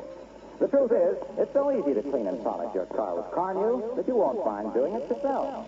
Car New does two jobs at once, you know, both cleans and polishes with one application. This wax-fortified polish is a liquid, which dries on application to a white powder. When you wipe off this powder, all the dirt and road grime and dullness vanish like magic. Car New gives a super wax-smooth finish that doesn't offer much of a foothold to dust and dirt, which you can wipe off occasionally with surprising ease. Try Johnson's Car New on your car this week.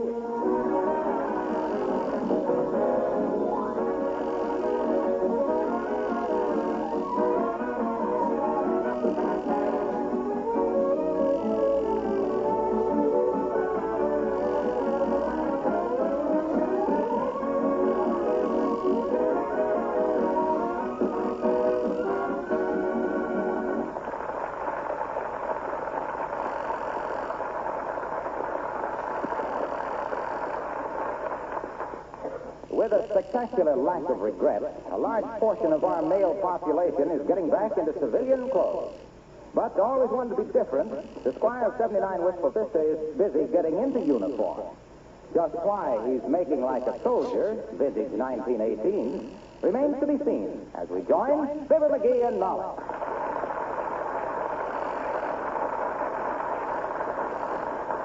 Look, dearie, must you wear that old Army uniform today?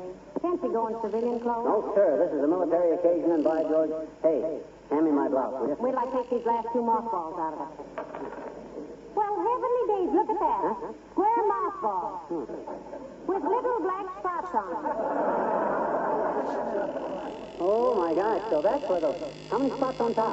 Well, there's 4 spots on one and 3 on the other. Well, how do you like that, a natural? After all these years. Not a dime riding on it. Oh, hey, this thing is shrunk, hasn't it? No, I don't think so. You're just bigger in the chest. Yeah, I guess I have. Don't forget your chest is in a different place now, too. Well, gee whiz, can't I? Mrs. McGee, are you... Oh, Mr. McGee, you're always clowning. What a costume. Now, take it easy, Alice. That's his old army uniform. Oh, gee, I thought maybe he was in a play or something. My dear child, don't you realize that one of our greatest problems today is how to treat a returning serviceman? Don't you realize that you can't pick up a magazine today without reading an article about don't do this, don't do that, do this, do that, don't talk to him about the war, do talk to him about the war, until a civilian is so darn nervous he can't talk to anybody about anything. Yeah, and it's a lot of valley cattle, if you ask me. Treat them like they were people, I always say.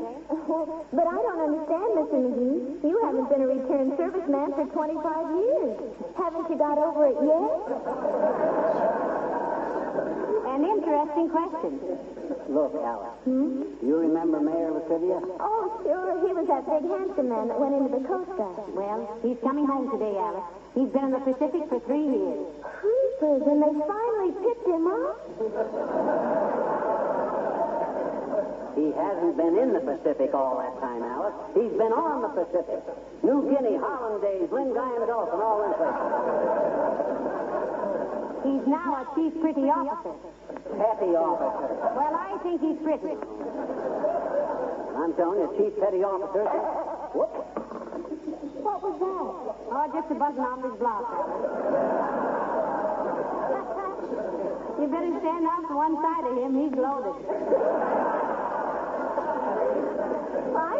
I think that uniform is very interesting. But why has he got his legs all bandaged up? Varicose veins? Those are puttees, Alice. Wrapped around leggings.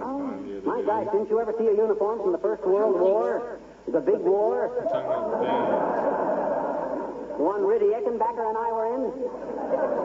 It's Eddie Rickenbacker in before she was born, dear.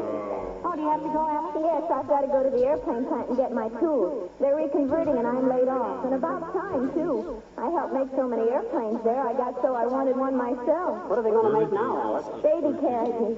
Well... See you later, Mrs. McGee. Goodbye, Mr. McGee. I think your uniform is simply... Oh, brother.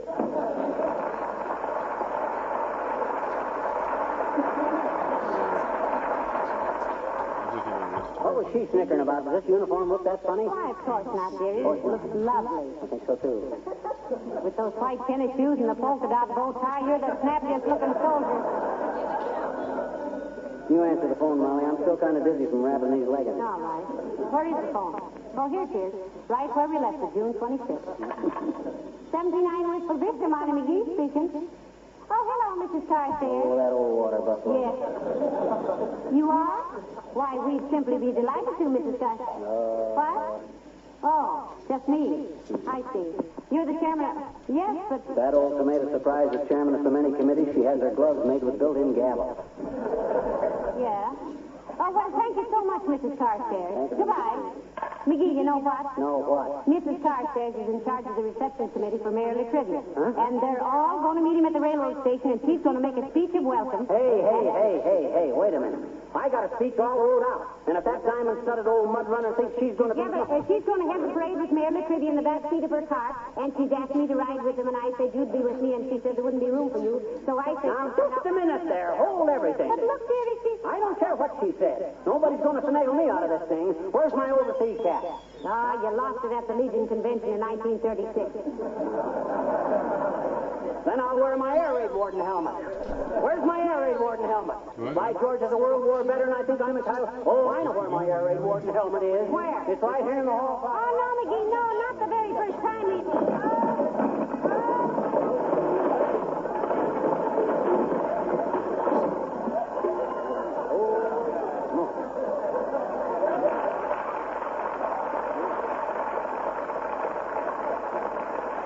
Straighten out that closet one of these days. Ah, here's my old air raid warden helmet.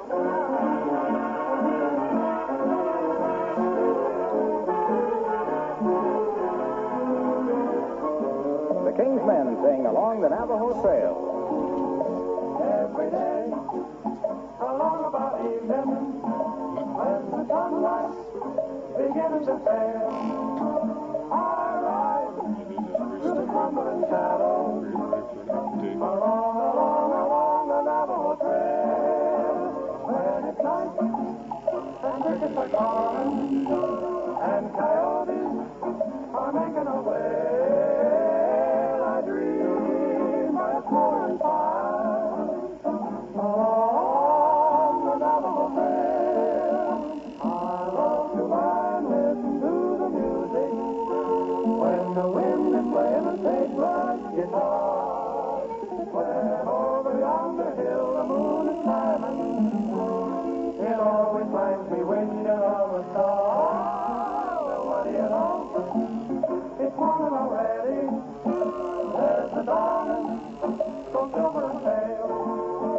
It's time to come into my saddle and go riding along the Navajo Trail. But when the crickets are calling and the coyotes are making a wail, I dream by a smoldering fire. I dream about the Navajo Trail. What do you know? It's morning already. There's a dawning beginning to sail. It's time to climb into my saddle and ride to ride the Navajo Trail.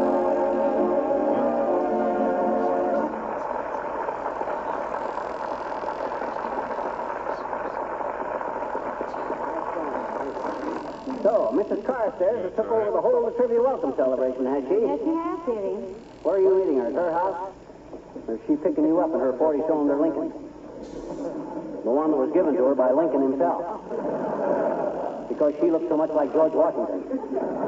Oh, now, for goodness sakes, McGee, Mrs. Carstairs never did a thing to you. Why do you dislike her so much? Because she's rich and I'm poor. I know that ain't reasonable, but it's human. And the way I dislike her, I'm superhuman. Well, for goodness sake, try not to be so. Come in. Well, heavenly days, Dr. Gamble. Hello, my dear. Nice to see you. And how are you, Super Mouse? What's that uniform? Western Union? My old army outfit, Aerosmith. Well, how you been? How'd you spend the summer, kid? Oh, hunting and fishing and hiking. Really, Doctor? Yes, hunting vacant beds in hospitals, fishing for appendices, and hiking 30 miles a day to a maternity ward. Great little vacation. 30 years a doctor and can't say appendixes. Well, you don't look a day older, Doc. Not a day older than 106. Say, did you hear about Mayor Latrivia coming home from the Coast Guard today, Doctor? I did indeed, my dear, and it'll be a great day for Wistful Vista. Those addle-pated incompetents in the town hall need somebody who knows a parking ordinance from a sewer assessment. Latrivia's the best mayor we ever had. He's the only politician in town that can wear a silk hat without looking like Jiggs sneaking out the Dinny Moore's saloon. And his swallow-tailed coat never looks like it had spent the summer at Capistrano, either. I'm depending on him to help get the city some new ambulances. Those two broken-down fracture trucks we have now spend so much time in the repair shop, my patients get to the hospital smelling like diesel. This has been a pretty hard time for the doctors who had to stay home, hasn't it? Oh, pata. Don't let this poor flushing old artery pinch your kid, you baby. What's such hard work about tearing off 8 inches of adhesive tape 4 times a day? You know, he's right, Molly. It's really a soft touch. If I hadn't been given a beautiful new stethoscope for Christmas, I'd give up medicine and go straight. Tired of it, Doc? Tired of it? Did you ever try making a living by having people stick their tongues out at you? Yes, he did, Doctor. He used to work in a railroad ticket office. Touche. I never wore one. Well, will I see you at the reception for the trivia this afternoon, McGee? I'm on Mrs. Carstairs' committee. What? Is everybody on that committee but me? What's the matter with me? We went into that subject at a luncheon meeting, but we had to adjourn for dinner, so we never arrived at a conclusion. Good day, my dear. So long, corn borer.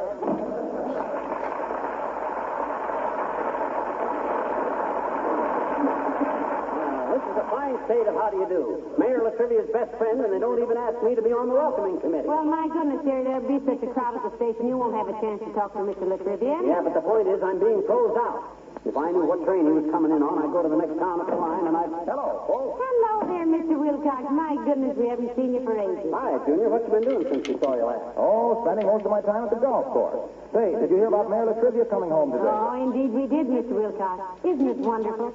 I'm going to ride in Mrs. Carstairs' automobile in the parade. Oh, swell. Me too. I'm on her committee. What?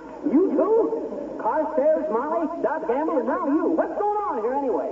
Am I being intentionally left out of this? Oh, now, look, I've nothing to do with it, Sal. Mrs. Carstairs is handling the whole celebration. And I'll bet Latrivia will be mighty happy to be a civilian again. I suppose you will. Although men formed some very strong friendships in the service. McGee did, I know. I sure did. And speaking of friendships, I'll never forget what my sergeant said to me the day I was discharged. 3 little words that changed the whole course of my life. What were they, McGee, those 3 little words? Well, sir, there we were. Just off the boat at Newport News. Yeah? Fellas that had been through sin and thick together. Thin underwear and thick mud. Fought and bled together. Well, sir, we knew lots of us would never see lots of us again, and it was kind of sentimental. All of a sudden, my sergeant comes up to me and puts his arms around my shoulders and says those 3 little words. Go home, civilian. Hey, what outfit were you in? Judged by that uniform you've got on, you were with the Lewis and Clark expedition. Can't tell you that, Junior. I can only give you my name, rank, and serial number. International law, security reasons, you know. Oh, don't be silly, McGee. Don't be silly. That was 25 years ago. Sure it was, and the War Department would still like to know who stole that boxcar. Those were silly. Yes, indeed. Did I ever tell you how I won the Croix de Guerre? Did you win the Croix de Guerre? Really? I won it, Junior, but I didn't get it. Jealousy, you know. You see, 2 other guys and me kidnapped von Hindenburg one night. McGee, you never told me that. I was afraid it might frighten you. It did me. Anyway, we kept von Hindenburg prisoner in a little patch of woods behind the German lines, hammering questions at him all night long, with a bayonet stuck in his back. He answered every question, too. When he'd answered everything, we threw him out and went back to our own lines. With some pretty valuable information, too, I guess. Well, I would have had some valuable information, Junior, but none of us understood German.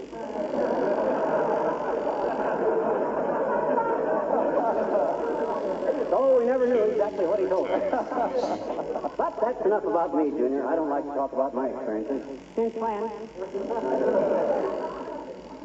You say you spent most of the summer on the golf course, Junior? Yeah. You suppose those certain people up there in, Wisconsin, the folks that, the stuff, think they'd approve of that? You mean the Johnson Wax people, Racine? Sure, they loved it. You mean they approved of your wasting the summer playing golf? Playing what? Golf. Oh, I don't play golf. But you said you spent most of the summer on the golf course. What were you doing, trapping gophers? No, I just sat there on the first tee with my bag of clubs. You do it, Molly. No, you do it. Somebody's got to do it. Well, we'll both do it. What were you doing, Mr. Wilcox, sitting on the first tee? With your bag of clubs if you don't play golf. That's a very interesting question. Well, I had a can of Johnson's Wax sitting beside me, you see? No. Yes, sir. I sure did. It was the perfect demonstration of Johnson's Wax. For wood, for leather, for enamel surfaces. I'd wax my golf shoes in the golf bag, leather. Then my clubs, wood. They use steel clubs nowadays, like this. Oh, who cares? Then I'd wax all my golf balls, enamel. Well, sir, by that time, there'd be a crowd around me watching, and I'd give them a short pitch on Johnson's Wax, how it protects against the elements, preserves the finish, seals the pores against dust and dampness, and how it adds life and beauty to so many things. Oh, say, you're going down to meet Latrivia, eh, pal? You couldn't keep me away with a 10-foot pole named Stanislaus Walensky. See you there, Mr. Wilcox. Right, goodbye.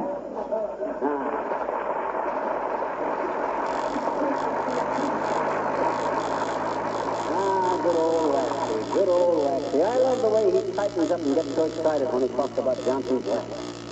What do you suppose causes that? Surface tension. Oh, of course.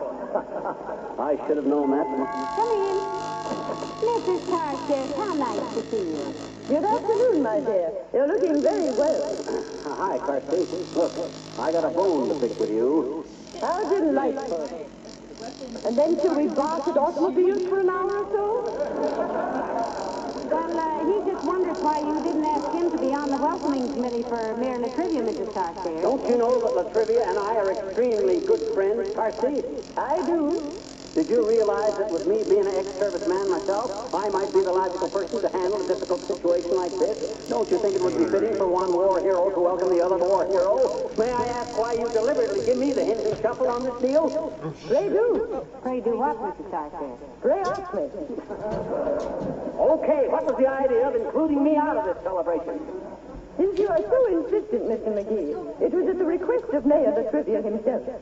We have corresponded with him concerning his arrival, and he said in his last telegram, and I quote, "And please see that Fibber McGee is kept in the background," unquote. Please see that Fibber McGee is kept in the background. Oh, sure. I think that's the finest compliment a man ever had. Did you say compliment, dearie? Why, don't you get it? That Latrivia is so sentimental, he's afraid if he sees me, the first thing he'll do is just go all to pieces. Can't trust himself.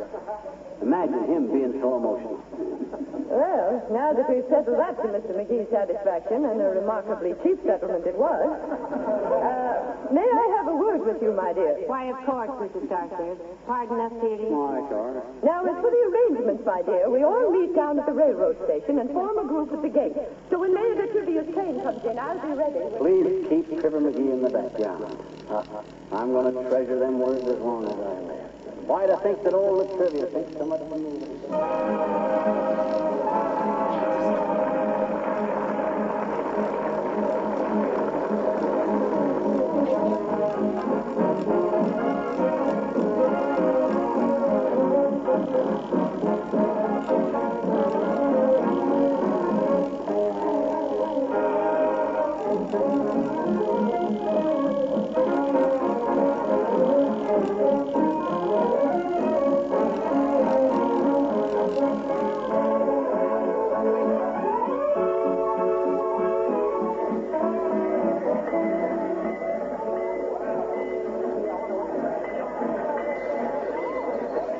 Heavenly days, what an anthill this station is. I don't know why the railroads can't arrange to have their trains come in someplace that isn't so crowded. I wonder where Mrs. Carstairs... Ah, there she is. Yoo-hoo, Mrs. Carstairs. Yoo-hoo. There you are, my dear. Is that awful little, is your husband with you? No. No, he isn't. He just walked out of the house muttering something about staying in the background. Oh, look, Mrs. Carstairs. There's Mr. Wilcox and Dr. Gamble. Yoo-hoo, boys, over here. Hello, Molly. Hello, Millicent. Paolo and I were wondering what train our wandering Coast Guardsman was coming in on. Now, never end a sentence with a preposition, Doc. I'm old enough to end a sentence with a split infinitive if I want to. And I want to, but I can't think of one. Where's little Napoleon, Molly? Don't tell me he's going to miss this glorious opportunity to make a silly ass of himself. Well, he just disappeared, Doctor. I intentionally failed to tell him that there would be a newsreel cameraman here. I think you will agree that Mr. McGee is not our most photogenic citizen. You're not whistling Dixie there, lady. I don't know. I think McGee photographs very well. He has a nose just like Bob Hope. Yes, and he has shoulders like Clark Gable. One on each side. However, that moth-eaten old uniform Attention, please. Train number 31, the Cinder Bucket, will arrive in 2 minutes on track 3 from East St. Louis, Kankakee, Moline, Joliet, and oddly enough, Havana, Cuba.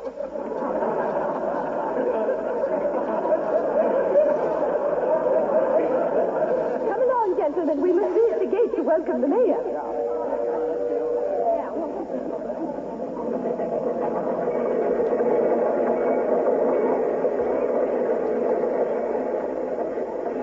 Well, where's the trivia? I don't see anybody in uniform on that train.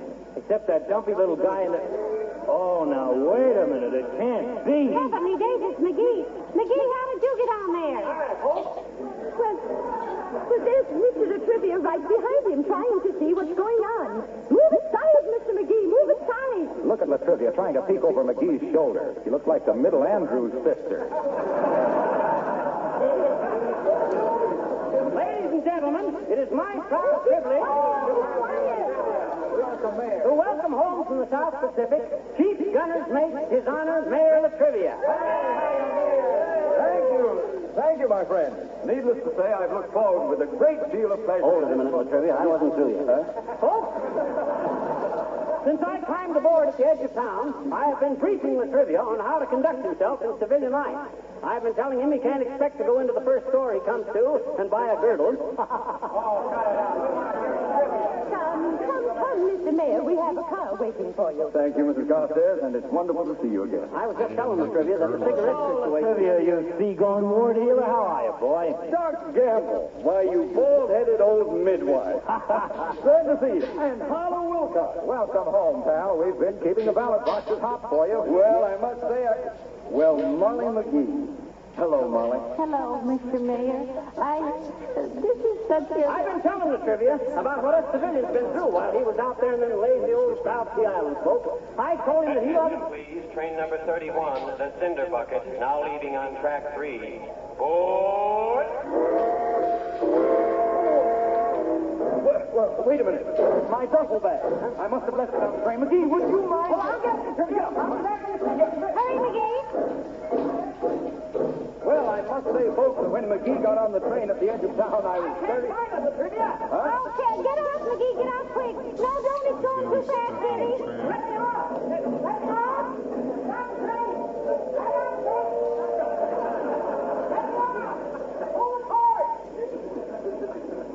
Pardon me, Mr. Mayor, but this is your duffel bag right here, isn't it? Yes, isn't it? Now, as I was saying, when McGee got on the train at the edge of town, I was really...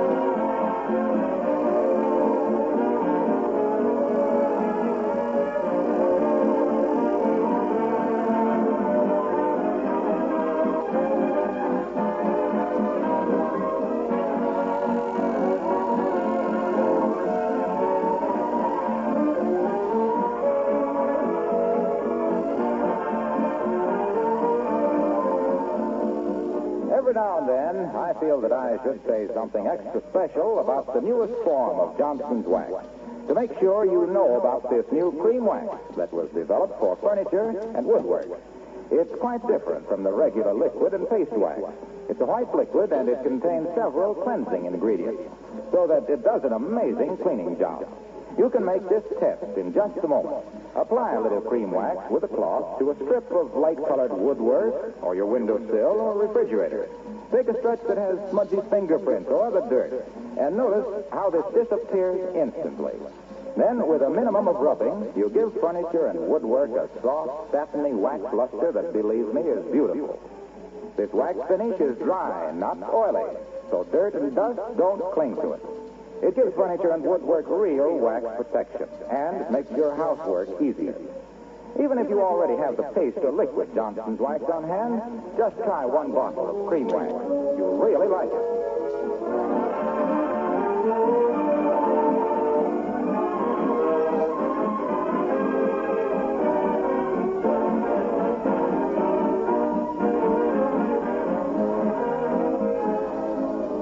Ladies and gentlemen, several years ago, there was a young fellow singing with the orchestra on this program, and he was a nice kid, and everybody liked him. In fact, everybody liked him so much they're making him one of the top singing stars of today.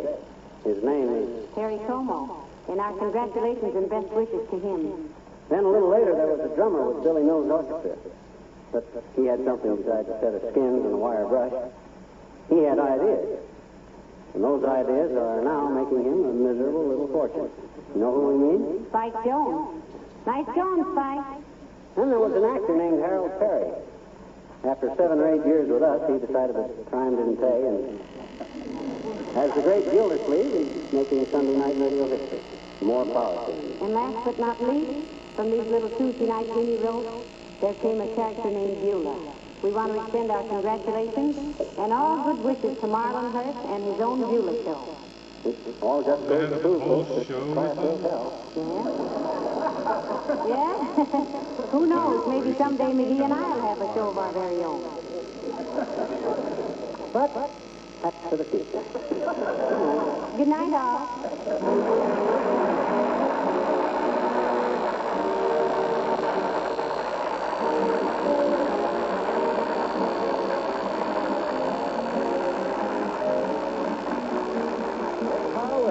Speaking for the makers of Johnson's Wax Finishes for Home and Industry, inviting you all to be with us again next Tuesday night. Stay tuned now for Bob Hope. And remember, Tuesday is a bigger comedy night than ever, with your old friends Amos and Andy being heard just before Fibber McGee and Molly. Good night. This is the National Broadcasting Company.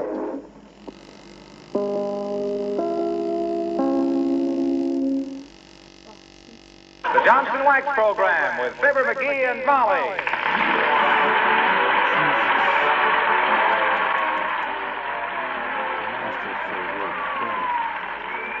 The makers of Johnson's Wax products for home and industry present Fibber McGee and Molly, written by Don Quinn and Bill Leslie, with music by the King's Men and Billy Mills Orchestra.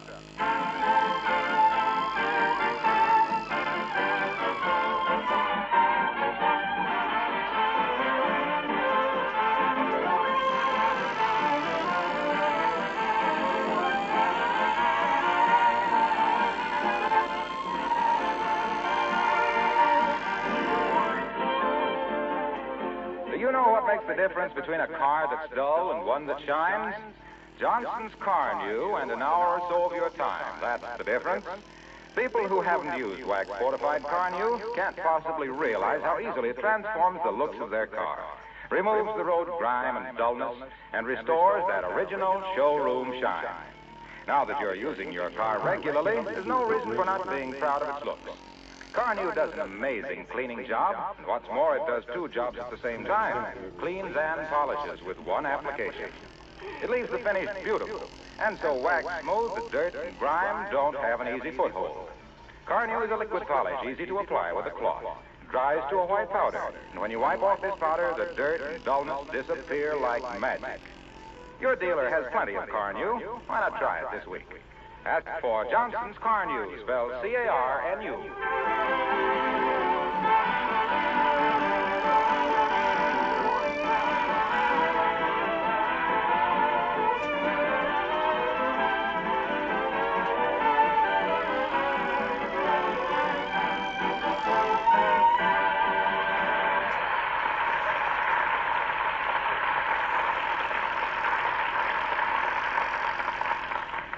We'd like to introduce to you two well-known pedestrians who have just decided to become motorists. Yes, the folks at 79 Wistful Vista have made up their minds to buy a new car. As new as you can get one now, anyway.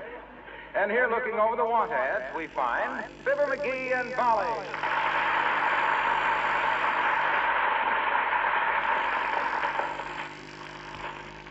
Well, what's in the papers, Daddy? Lots of wonderful cars being advertised. Cadillacs, Lincolns, Packards, Staffers, and Jackrabbits. Hey, here's an interesting one. Read it in your well-modulated voice. It says, 1939 coupe by school teacher with leather rumble seat, knee action, and custom-built body. Is she a blonde or brunette? Or does she have a convertible top? Don't say. How much is it? Don't say that either. It just says, bring an honest face. Oh. Well, that'll be easy. You can take me. Say, here's an ad that looks good, Molly. Phantoms for sale. Oh, I've always wanted one of those little cars. How much are they? Hens, $3. Rooster. Oh, no. I'm on the wrong page. This is livestock. Look, dearie, why don't we just go downtown and prowl through the used car lot? Not a bad idea, Snooky. I like to walk around poking the upholstery and kicking the tires. Anybody who would kick a tire these days is taking his life in his feet. Besides, it's just... Come in. Oh, hello, Dr. Gamble. Hello, my dear. And a curt nod of recognition to you, Pickled Puss? Well, vaccinate my goldfish if it isn't the old belly thumper himself. What's new in the world of medicine, witch doctor, as if you'd know? I see where Mayor Latrivia has appointed you health commissioner, Doctor. Congratulations. Thank you, Molly. After squawking my head off for 20 years about sanitary conditions in this town, I am now in a position where I have to do something about it or shut my big fat mouth. You ain't yodeling the Indian love call there, Bone Bender. When do you take office? January 1st? Why? I just wondered how much longer it'd be safe for us to drink our city water. Make a note of that, Molly. The first of the year, we start using bottled water. Don't be insulting, dearie. I'm sure Dr. Gamble will be a wonderful health commissioner. But among them city hall vultures, he'll just be a boob in the woods. Them ward healers will hamstring him so he can't prescribe an aspirin tablet without a referendum. On the contrary, my boy, I will have the freest hand of any health commissioner in history. Why, Doctor? Due to my high ethical standards, my dear, I hesitate to use the word blackmail. But Alderman McClutchy would find it difficult to explain why I had to remove a pearl earring from his larynx when his wife does not wear earrings.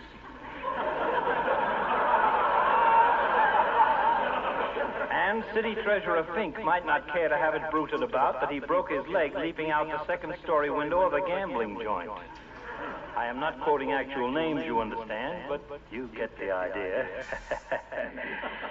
Yes, I think the lads will treat the new commissioner with considerable courtesy. Doc, I've underrated you. Thank you. I underrate you, too. Gee, thanks.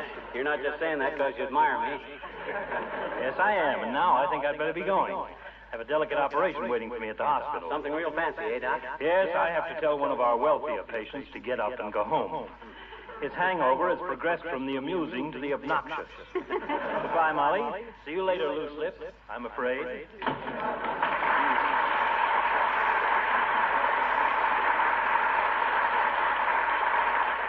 Isn't he a sweet old character?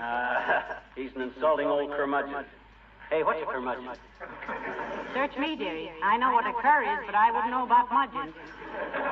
Hadn't we better be going downtown look for a car? Yeah, I guess we better have. You all ready? Well, I will be just as soon as I put my face on. Now, you lock the door. Okay, I'll get everything down here. Ah, there goes a good kid.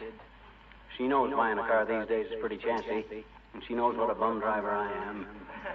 But is she worried? Scared stiff. Is she gonna let me know she's scared? No, sirree. Not till 20 seconds after I stick that key in the ignition. By George, if she... Come in. Hi, mister. Well, slice me down the middle and call me Slim. If it isn't little Teeny. Yeah. Hi, Teeny. Hi. What you doing, mister? What you doing? What you? Well, sis, I and Mrs. McGee are about to go car buying. Mommy and Poppy shopping for a jalopy. Oh, gee, that's dandy, mister.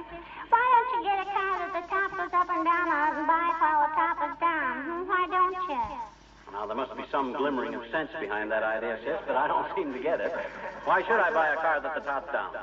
No ceiling. That was a joke. Yeah. If I ever want to saw my way out of a radio program, sis, I'll borrow your gag file.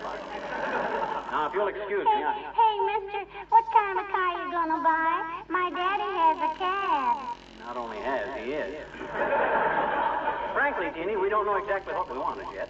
We're going to romp through a few used car lots and take a gander at the situation. What do you think of the Stanley steamer? Well, I might go for a station wagon if I can find a good bargain. Oh, my daddy doesn't like station wagons. You know why? No, why? It's because he doesn't like police dogs. Oh, I see. Have I got my pajamas on, sis? No. Good. I was afraid I was dreaming this whole conversation. Tell me, Madam Interlocutor, why doesn't your daddy like station wagons because he hates police dogs? Well, he had a station wagon once, and somebody told him a station wagon didn't look good unless it had a police dog in it. So he got a police dog and he sat in the front seat with it. And a cop stopped him one day when he was going too fast, and he asked my daddy why he didn't let his friend drive because he looked more intelligent than my daddy. Well, I've seen your old daddy. And I've seen police dogs, and I'm inclined to agree with the... Stop! I will not listen. Okay. My daddy is a good, kind man, and he's always given me a quarter for a soda. I will not stand here and listen to unkind remarks about him. Well, I've given you plenty of quarters for sodas myself, yes. Not lately, I bet you. Okay. Okay, here's a quarter. Means I'll have to buy a cheaper car, but who cares? Thank you, mister.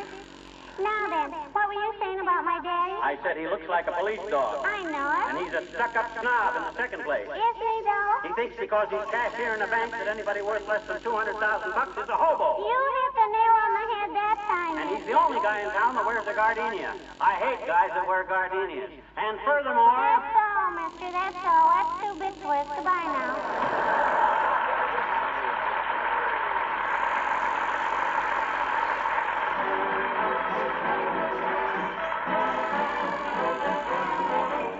Billy Mills and the orchestra and No Can Do.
This is a pretty good-looking assortment of cars. Oh, look, McGee, that's awfully cheap for that beautiful car, isn't it? Where? Happen right there. Huh? It says Packard 120.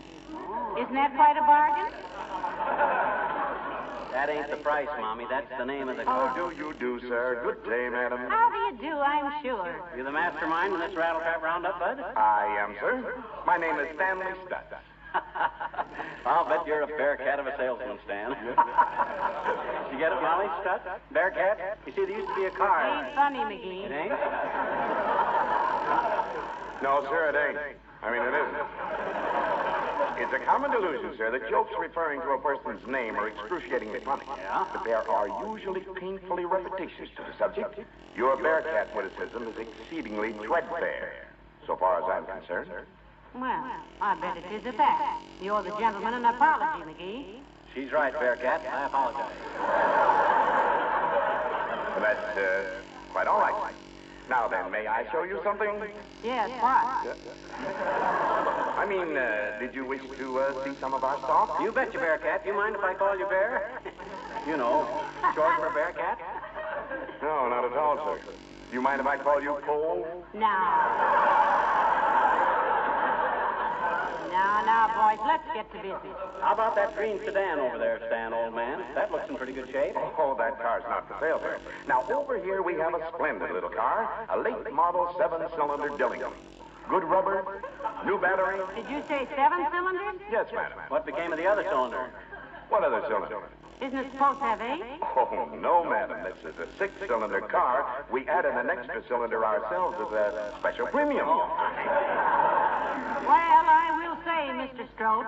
Stats. Excuse me. I will say, Mr. Stutz, that all your cars look beautiful. Yeah. Must keep a guy around here just to clean them up for you, Bud. Oh, we do.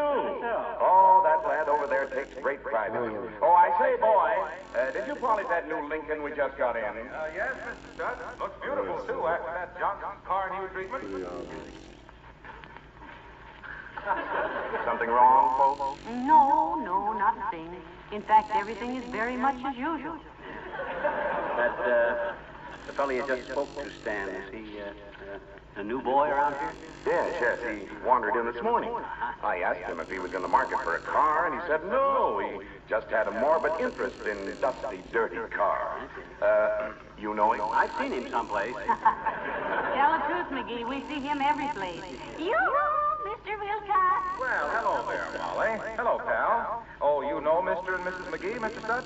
Sufficiently, I think. What you doing here, Junior? Which is the silliest question of the week? Oh, you know how I am, pal. When I see a dingy-looking automobile, I've got to get out the Johnson's car new and show the world how easy it is to transform it into a showroom model.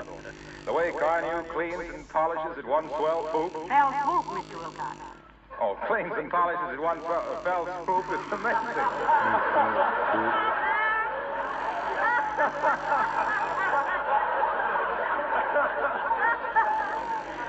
You see, you just apply a little Carnew, let it dry, and wipe it off.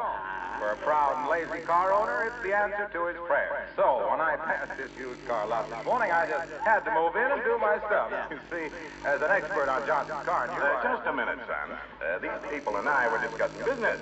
Why don't you go back to work like a good lad? Yes, sir, Mr. Studd. See you later, folks. Good day, Mr. Wilcox. So long, Waxy. Well, you got a good boy there, Stutzy. Yeah, I hope you can keep him. Well, I rather doubt it. He's only paying me $5 a day to let him polish these cars. Well, back to business, folks. Now, this Hudson Roadster over here... Now, wait a minute, Si. That green sedan in the back there is just the kind of... Mr. McGee, I thought I'd made it clear that green sedan is not for sale. You wouldn't be holding out on us, would you, Stan, old horse? No, sir. It is merely that it lacks equipment for delivery. Now, you take this car here, Mr. McGee. It's only been driven 12,000 miles. It belongs to an elderly lady who used it only to do her marketing. Well, she must have been a quaint old character. She left a package of chewing tobacco in the front seat. Well, and the street map of Honolulu sticking out of the glove compartment. What was she marketing for, ukuleles? Well, she was, Oh, excuse me a minute. I hear my telephone. You just look around all you like, folks. Hey, why do you suppose he doesn't want to sell us that green sedan, McGee? It's easy. He's holding it for a friend. But by George, if he thinks for 1 minute that he can... Wait a minute, dearie. There goes Mrs. Carstairs. Yoo-hoo, Mrs. Carstairs, yoo-hoo! Why didn't you let her go on fast? She gets under my skin like a tattooed dragon. Well, my goodness, suppose she does act a little like a coquettish gray horse. She's a fine woman. Well, imagine meeting you down here, Mrs. Carstairs. Oh, how do you do, my dear? Are you alone? Oh. Well, I see you're approximately alone. Good day, Mr. McGee. Hi, Carsty. I'm surprised to see you up and around today. Why, Mr. McGee? Well, judging by the newspapers, that must have been quite a wingding you flung at your mansion last night. The wingding, as you so vulgarly express it, Mr. McGee, was in honor of Sir Humphrey Ramsbottom, the British consul, and his daughter, Lady Murgatroyd. The affair was notable for its complete dignity, and I regret that the newspapers reported it for the derision of the hoi polloi. The what, Mrs. Carstairs? The hoi polloi, my dear, a Greek word meaning the masses. Oh, you speak Greek, Carsty? Yes. Oh, say something in Greek for us, Mrs. Carstairs. Hoi polloi.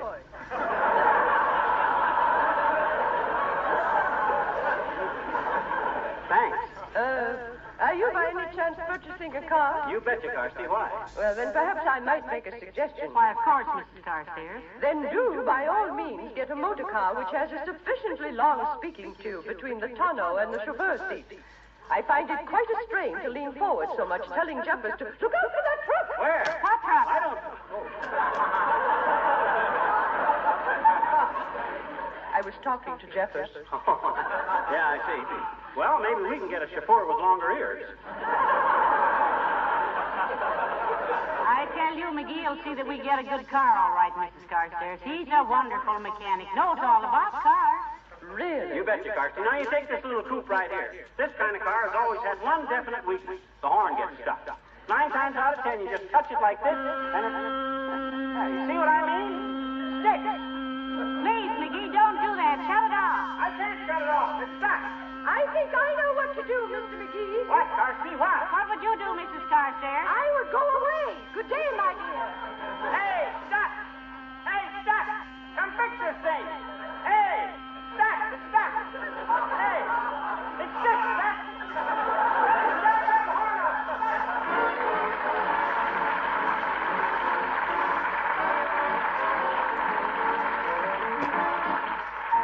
The King's Men singing There, I've Said It Again.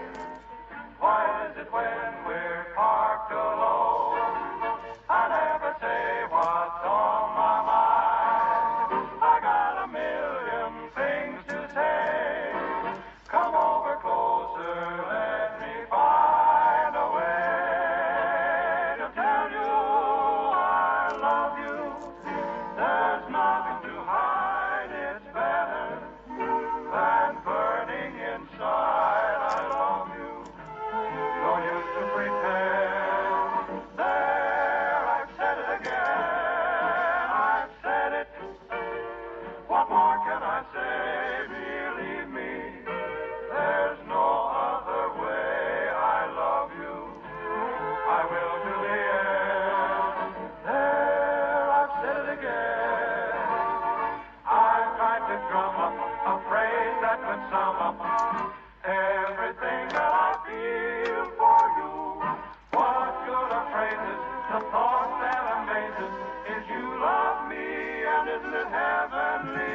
Oh, forgive me for wanting you so, but one thing I want you to know: I've loved you since heaven knows where. There, I've said it again.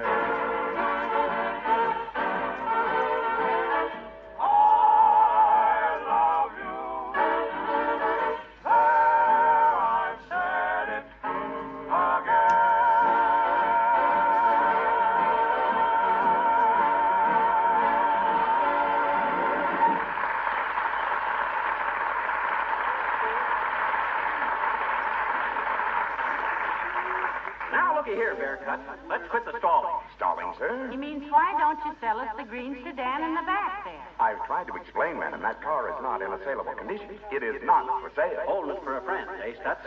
I assure you I wouldn't sell that car to my best friend. Now, look, Mr. McGee, will you please consider this 1941 Chevrolet? It's in excellent condition, and Oh, I'm sorry, folks. My telephone again. You will excuse me. Certainly. Well, Nat, take your time, Bearcat. We got all day. You know, Molly, there's something fishy about him not wanting us to have that green sedan. Well, maybe he does want us to have it. Maybe he's just trying to get us excited about it by pretending it's not for sale. Say, Well, my goodness, what are you folks doing here? Well, Mayor Latrivia, how nice. Hi, Latrivia. How's it feel to be a weak old civilian? How did you mean that, McGee? A weak, old civilian, or a civilian of a week's duration? He meant, how does it feel to be out of the Coast Guard, Mr. Mayor? Yeah. To be frank, Molly, if I ever set foot on another deck, it will be because I walked through a pinochle game. And when I smell powder again, it will be on the swan-like neck of some lovely woman. Some lovely civilian woman.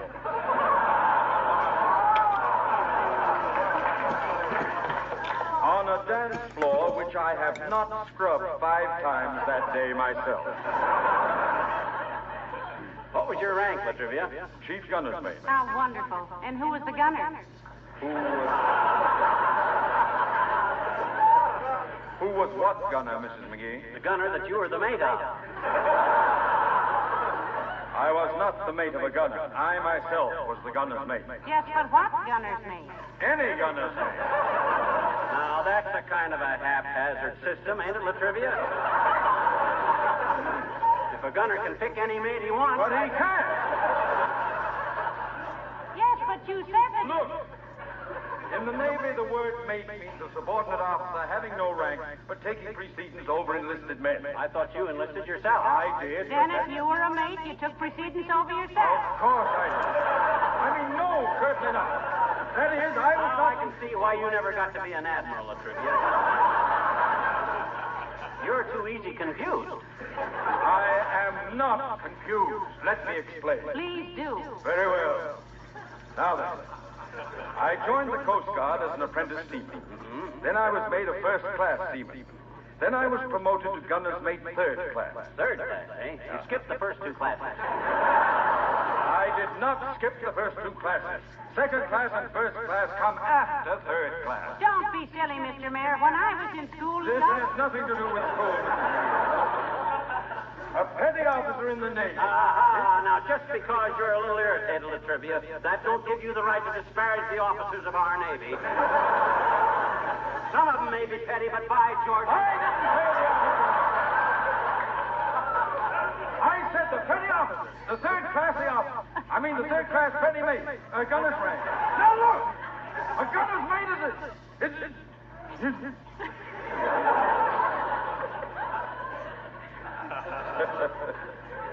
Oh, it's wonderful to be home again.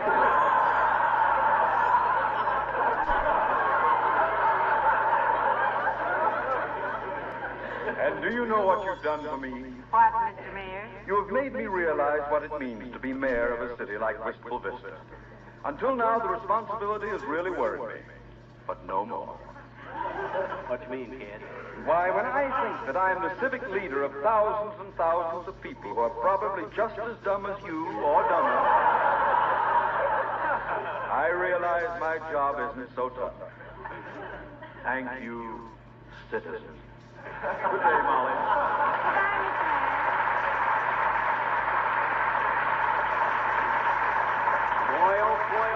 Boy. He sure gets worked up, don't he, Molly? He was just liver with rage. You mean livid, dearie? Go on, Livid is a girl's name, like Livid de Havilland. That's Olivia. Oh, don't kid me, Snooky. Olivia is a country in South America. That's Bolivia. Oh, yeah? Well, then what? Oh, hi, Bearcat. You ready to do business? Yes, Mr. McGee, and I think this Chevrolet here is just... Now, just a minute, Mr. Bearstuff.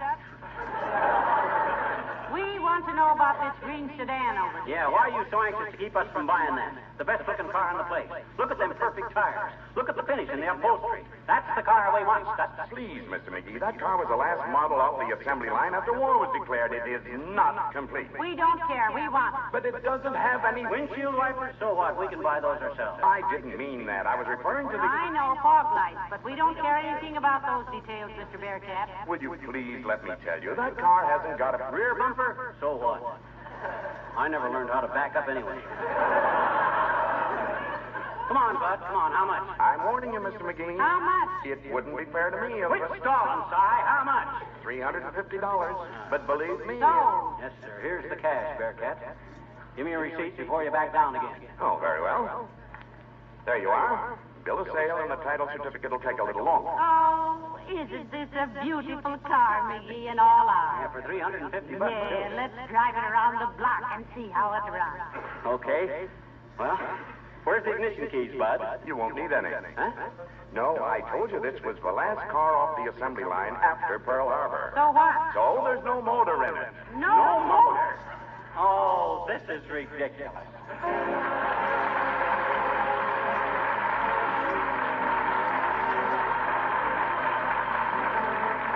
In nearly every field, there's one product that stands out above all others as the accepted favorite, and usually with good reason. Among no-rubbing floor polishes, that favorite is, of course, Johnson's Glow Coat. From coast to coast, it way outsells all other no-rubbing polishes. That certainly is evidence of a product's superiority, the test of continued use on millions of floors.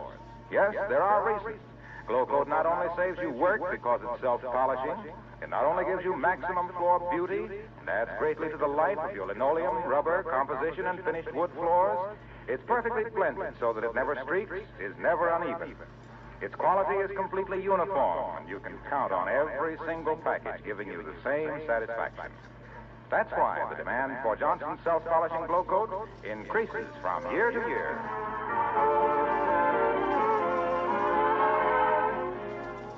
Ladies and gentlemen, the real test of patriotism comes after the bands have stopped playing and the guns have stopped shooting. Well, the guns have stopped shooting, folks, but our men are still in there pitching until they are returned to civil life. It's to them we owe victory, and it's to them we owe the recreational care and maintenance of morale until they do get home. The agency which takes care of this is the National War Fund. And when you are called on to subscribe, give generously. We gave our boys a warm hand when they left. Let's not give them the cold shoulder now. Good night. Good night, all.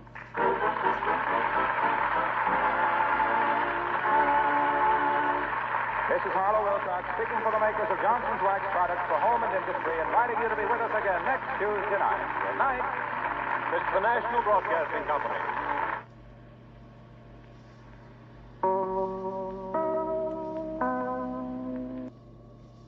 The Johnson Wax Program with Fibber McGee and Molly.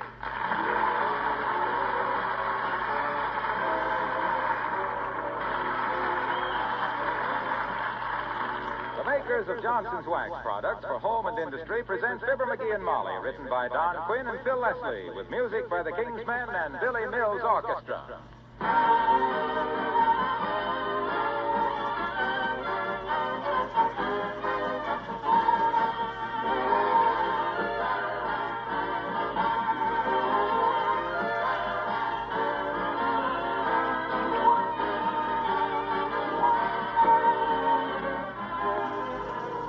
In every block, there's some fellow who keeps his automobile looking a little better than anybody else. Maybe that's you. Maybe yours is that shiny car that sits proudly at the curb in front of your house. In that case, you've probably discovered Johnson's Car New.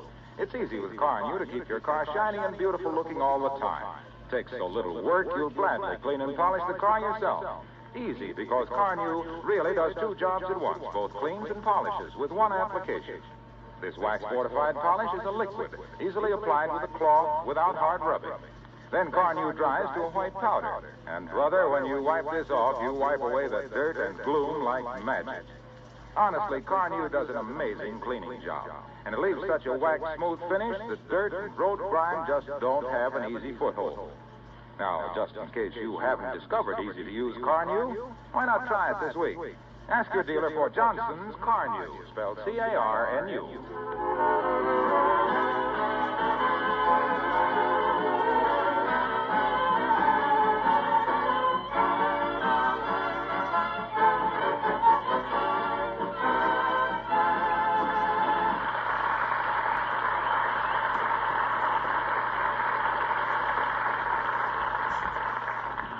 One of the priceless privileges of an American citizen is the right to pop off about the government, national, state, and municipal. In this case, it's municipal. It seems that the city of Wistful Vista has failed in its duty to two of its taxpayers, namely, and to wit, Fibber McGee and Molly.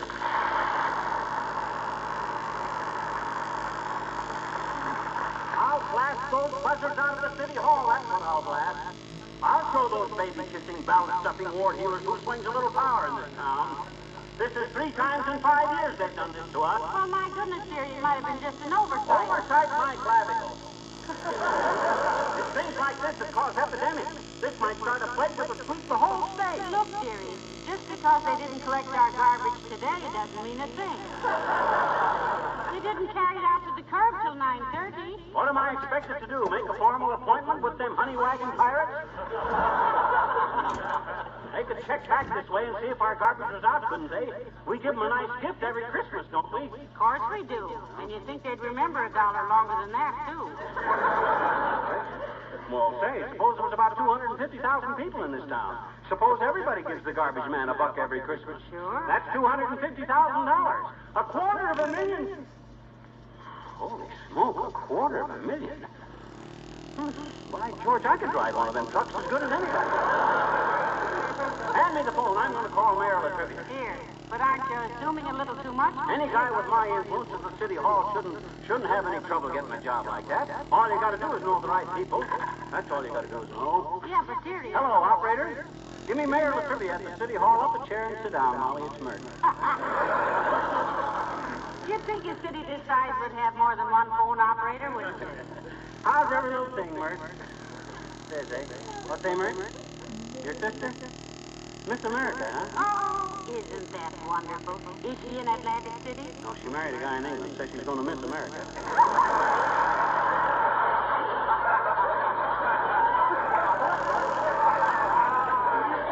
Look, Mert, will you please... Hold it, McGee. The garbage men are picking up the garbage right now. Okay. Skip it, Mert. Thanks anyway. That shows what influence will do, Snooky. I merely threatened to call the city hall and them monkeys start jumping like monkeys. Sometimes I wonder why you don't go into politics, McGee. Not enough money in it if you're honest, and too much trouble if you're not. Personally, I'd just as soon be a silent figure in Wistful Vista politics. The man who knows everybody. The man who... That's probably Westbrook Pegler wanting to know how to spell Roosevelt. Come in. Hello, Mrs. Carstairs. So nice to see you. How do you do, my dear? Good day, Mr. McGee. Hi, Carstairs. Sit down and build yourself a lap. Thank you. Take Mrs. Carstairs' coat in. Sure. Shoot the table to me, Mabel. Yes, girl. Now then, what seems to be troubling you, Carstairs? What's putting all them furrows in your well-plowed brow? I'm sorry that my agitation is so obvious, Mr. McGee, but I am perturbed. Well, tell us all about it, Millicent, dear. If there's anything we can do, we'll be glad to. You bet you kid. You tell old Uncle Fibber your troubles. You owe some bookie more than your allowance will cover? Just give me his name and I'll win enough to tide you over. Well, that isn't exactly... You worried about putting on weight again? Don't worry about that. Remember, elephants are a lot more popular than snakes.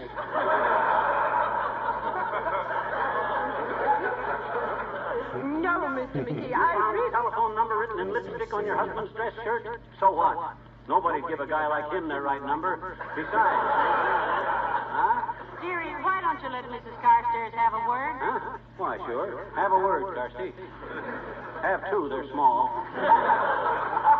My trouble is this, Mrs. McGee. It is imperative that I be in Florida next Monday for my niece's wedding. Are you familiar with Pensacola? Yes, and I like it, too. Though I just as soon have root beer. No, Molly. She says Pensacola. That's a town in South Carolina. Florida. Oh, what did I say? South Carolina? It's a town in Florida. When do you leave, Carstairs? That is the crux of the whole matter, Mr. McGee. I can't leave because I find it impossible to get a train reservation.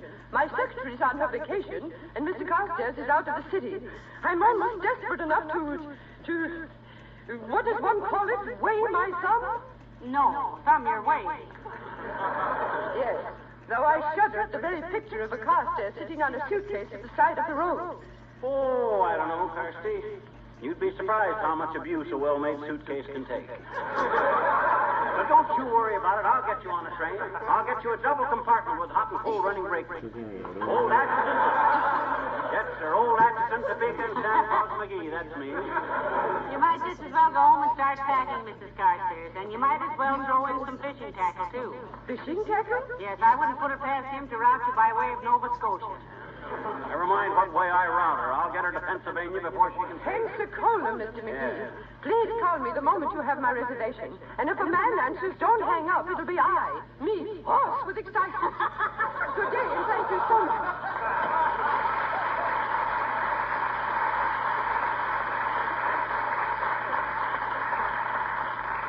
Well, shall I run upstairs and get you your wool muffler? What do I need my wool muffler for? You've stuck your neck out so far, I don't want you to catch cold. But hand me the phone. Hello, operator. Give me the Atchison, Topeka, and Santa Fe.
Wait a minute, Molly. I'm talking on the phone. Now, look, Mac, here's my problem. I got to get a friend of mine's wife on the Rattler to Pensacola, see? Yeah, it's a matter of life and death. If I don't do it, she'll kill me. Now, wait a minute, Mac. This is a... Yeah, but I've got a... Yeah, but Mac, Hello? Hello? Disconnect. Who's Mac? General MacArthur?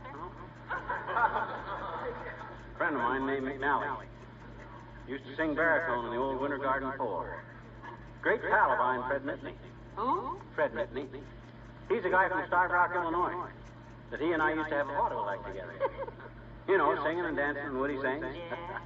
Never forget one time we played a split week in Boise, Idaho, and Frankfort, Kentucky. It was... How could you play a split week in places? How could you play a split week in places so far apart? Fred went to Boise and I went to Frankfort.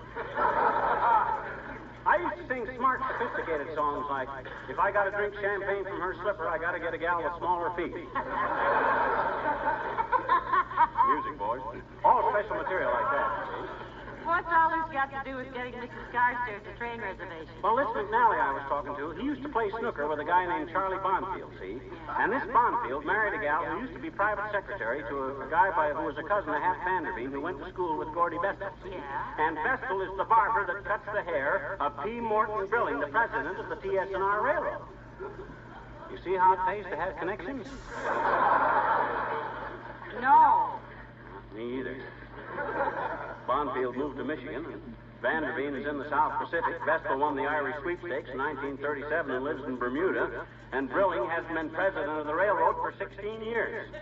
But I'll find somebody, by George. I still got connections. I got an in at the city hall, don't forget that. Have you tried calling the president of the railroad? Several times. I can't get to him. His smart aleck secretary keeps cutting me off. Even after I tell her who I am, she keeps me off. You don't mean even, you mean especially. Are you sure you weren't cut off accidentally? Sure, I'm sure. Look, I'll show you. Hello, operator. Give me Wistful Vista 1234524. Yeah. No, the president's office, please. Hello. This is Mr. McGee speaking. A very close friend of Mr. What's the president's name again? Huh? Rudolph? Rudolph what? Oh. Well, I'm a very close friend of Rudy's, and I wanted to speak to him about a reservation. Hello? Hello? See, she does that every time. Well, who else have you called? My gosh, everybody I could think of. The last hour, I talked to a state representative, the Brotherhood of Pullman Porters, the Interstate Commerce Commission, and a guy named Godfrey P. Dugmore. Who's Godfrey P. Dugmore? I don't know. I got him on the wrong number.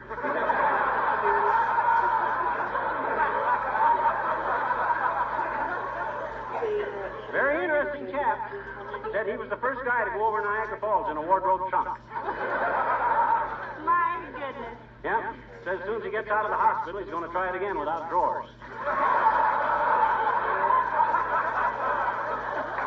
In the trunk, I mean. Well, looks like you'd better get to Mary the Trivia, dearie. Time's a-wasting. Come in. Well, for goodness sakes, Dr. Gamble, how are you, Doctor? Hello, Molly. Hello, potholder. Hi, Aerosmith. You're just the guy I wanted to see. Okay, toad-face, stick out your tongue and say, I'm all right. Who do you know on the railroad racket, Doc? Well, the chairman of the board of the Wistful Vista and Eastern has been under my care for 7 years. Heavenly days. What's he got, Doctor? 3 railroads, a castle in Scotland, a 400-foot yacht, 2 ex-wives, arteriosclerosis, and a tendency to pinch waitresses.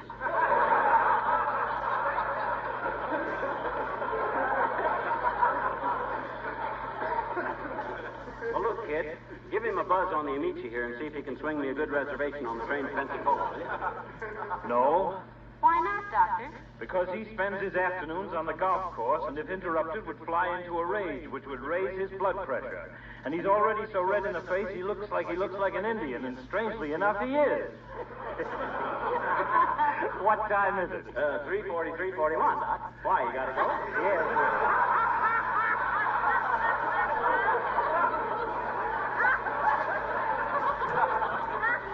Yes, McGee, I've got to go. Got to be in my office at 4 o'clock to extract a dog's tooth. Heavenly days, isn't that?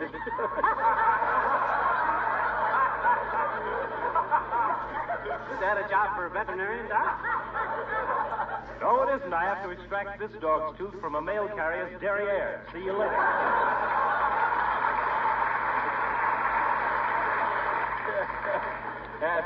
Hey, what's a derriere? Well, it's a French word, dearie, meaning the back of the lap. Doggone it if that secretary at the office of that president of that road wants to. Hey, I got an idea. Hand me the phone. Here. Thanks. Hello, operator. Give me Wistful Vista 1234524. Howdy, ma'am. This is Wild Bill Hornaday talking. Wild Bill Hornaday from Wyoming, ma'am. President of the Tonto Cattlemen's Association. Well, you be my old Kai, boy in the character. Look, ma'am, I shipped a heap of beef critters on your railroad, and I'd like to ask you a trifling favor. I gotta get me to Pensacola, Florida, and if you can roach me a reservation, Hello?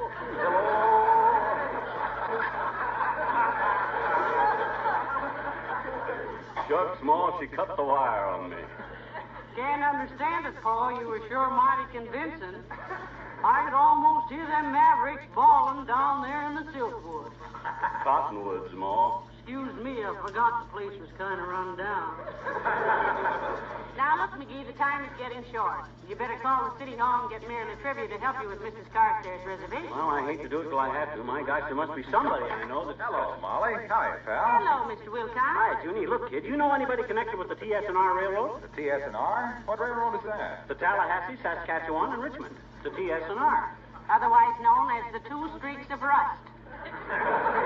Oh, the Tallahassee, Saskatchewan, and Richmond. Yeah. Sure. I know the purchasing agent very well. He buys Johnson's wax from me by the carload. Splendid. Here's the phone, Junior. Tell him that I'm... With the job he's got, of course, he realizes how Johnson's wax preserves and protects their equipment. Brings out the natural beauty of the wood in their club cars and helps to keep their dining cars spotless and gleaming. Of course it does that, but... He wouldn't think of using anything else to protect the leather upholstery from dirt and dust and damp. Yeah, but what that... Keeps the picture frames and lampshades clean and new looking. Yeah, we know all that, Junior, but... No railroader who's ever seen what Johnson's wax can do to beautify the interiors of his lounge cars and Pullmans would ever think of using anything else. Look, Waxy. Pardon me? About Carstairs' reservation. Who? Mrs. Carstairs, Mr. Wilcox. McGee promised to get her on a train to Pensacola. Oh, yes, you're sending Carstairs to Pensacola. That's right. I think it's a marvelous idea. Best of luck, pal. Let me know how you come out. Bye now. Oh, dear. That boy. I don't like to say this, Daddy, but aren't your connections coming a bit loose? The influential people you've contacted so far couldn't give you standing room in a gondola. Well, doggone it, I must know somebody around here that'll be useful. If that secretary in the president's office wasn't so dad-ratted snippy, Hey, let me try her again. Hand me the phone. Here. Thanks. Hello, operator. Give me... Huh? No, Mert, not now. No, I haven't got time. Give me Wistful Vista 1234524. Yeah. Wild Bill Hornaday writes again. Well. Hello? Mr. Gumshoe Long, Chinese ambassador speaking. Like very much, Kashi number 1 reservation on railroad train to Pensacola, Chop Chop. Hello?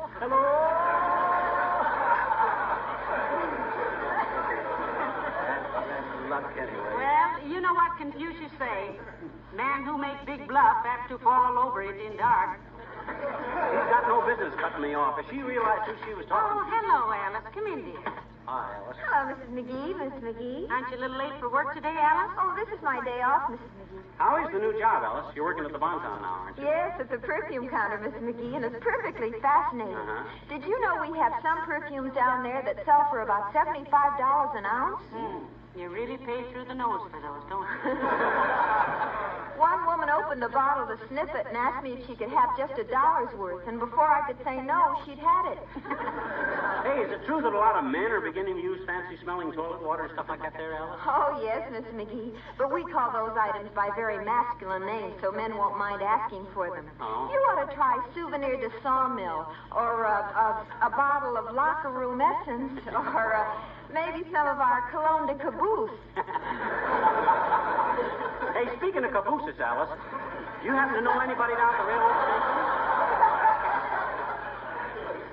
Oh, creepers papers yesterday, Mr. McGee. My cousin Marjorie. You heard me mention her. Oh, yes, I have. Great, great. What does she do, Alice? Has she been there long? Oh, yes. She's been there for simply ages and ages. Well, at last we're getting somewhere. Yeah, whose office is she in? The president's? Oh, she's not in any office, Mr. McGee. She's waiting to get on a train.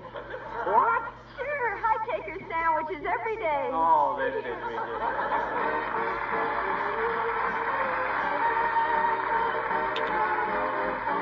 The King's Men sing In the Middle of May.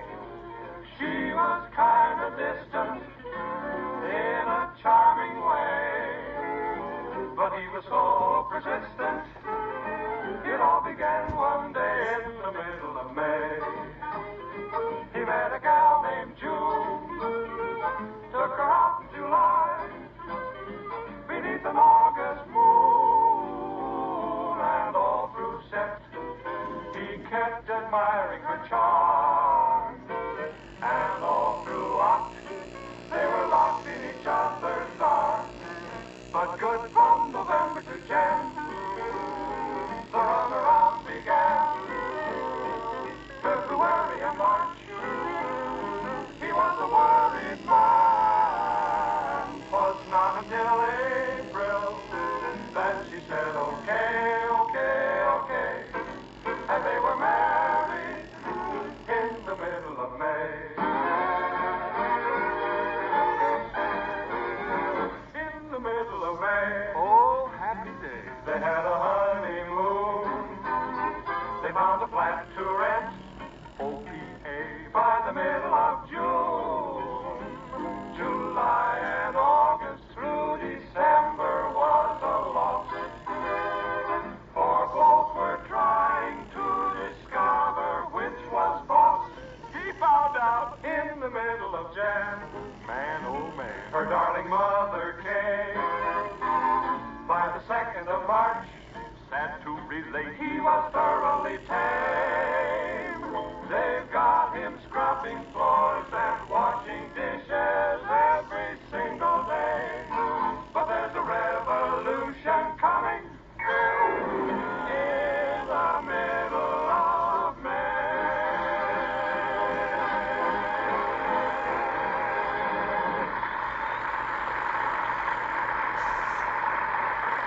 Nice going, boys.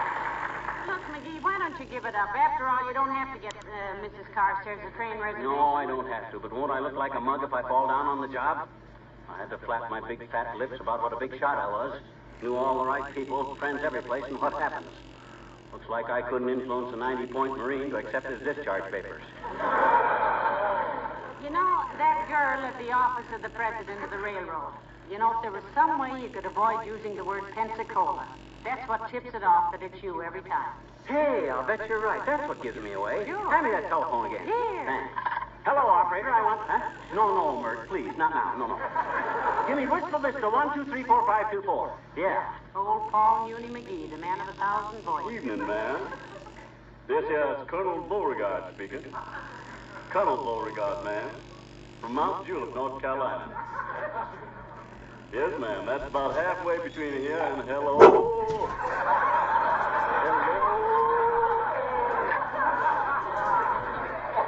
Why, little Yankee whippersnapper. Well, that ought about end your impersonations for the day, dear.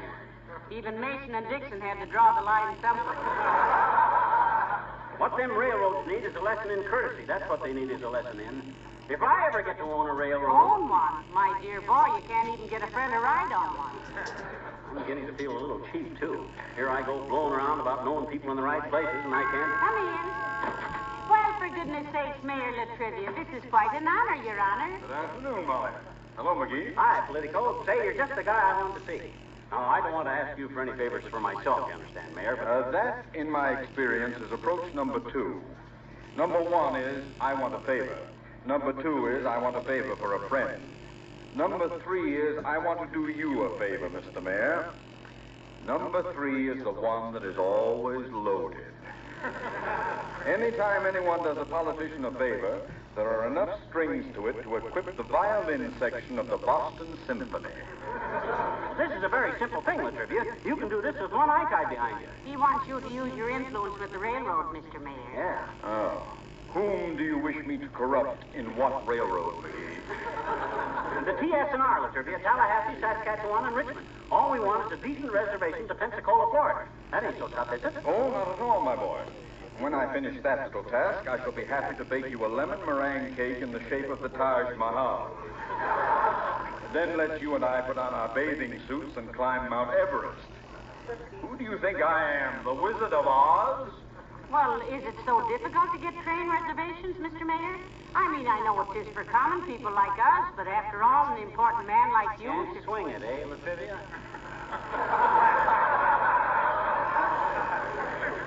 As it happens, my friends, the president of the TS&R is a fellow club member of mine. Oh, fine. We play chess together twice a week.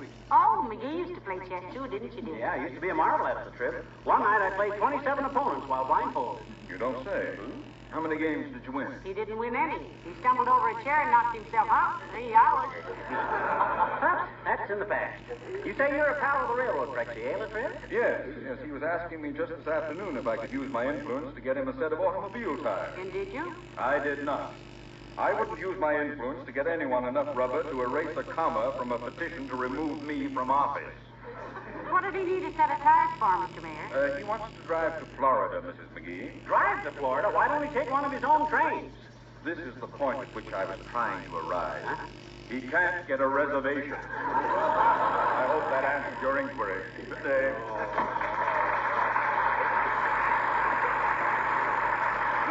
He didn't need to do that to me. Here, I voted for that guy every time. Sometimes twice at a time. How does he show his gratitude? This is a fine state of... Oh, my gosh, how am I ever going to tell Mr. Carstairs? Have you exhausted every single angle, dearie? Yes, and myself, too. My gosh, I'd have swore... Excuse me. I mean, I was sure I knew somebody that could swing it for me.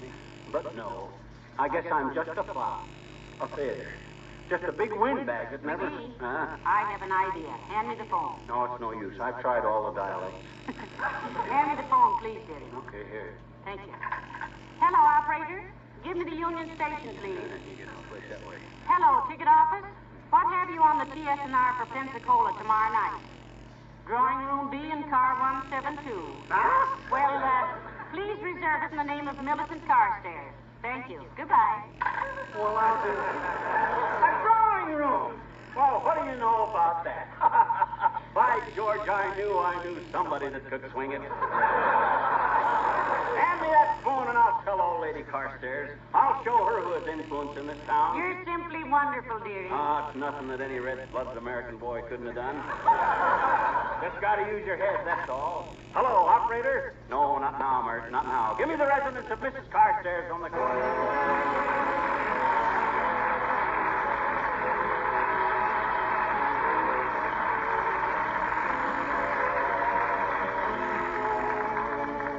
Here's one thing you can really count on. If you protect your things regularly with wax, with genuine Johnson's wax, your home will be more and more beautiful. Your floors will have that rich, mellow beauty that good housekeepers love so much. Your tabletops, furniture, woodwork, windowsills will have that glow and lovely luster that only regular Johnson waxing can give them. And in every room, there are other things that will benefit by regular waxing. Venetian blinds, picture frames, ornaments, leather goods. This wax method of taking care of your things is called protective housekeeping. It's the modern, smart way to protect and beautify your home. And you ladies discovered it yourselves by finding so many extra labor-saving uses for Johnson's wax in your homes. This famous wax polish comes in 3 convenient forms: the paste, the liquid, and the new white cream wax, especially developed for furniture and woodwork. Many housekeepers keep all 3 kinds on hand.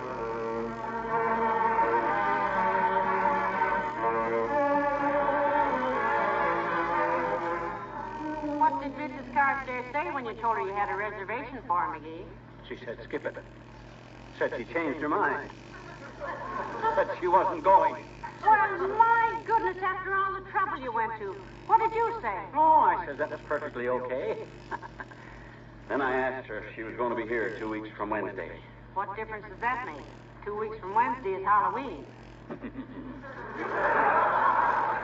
Nasty laugh. Yeah. Good night. Good night, Al.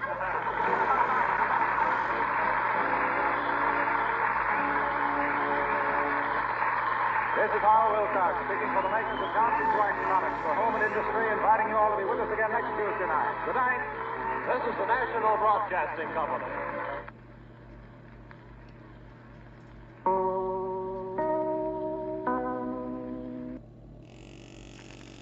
The Fibber McGee and Molly Show.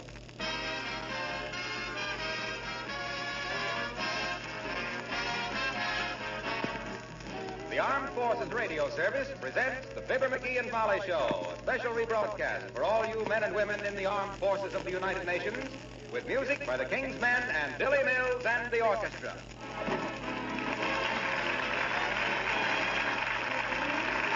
Billy Mills, the orchestra, and The More I See You.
The average U.S. male is never happier than when he is looking through the morning's delivery of the U.S. mail.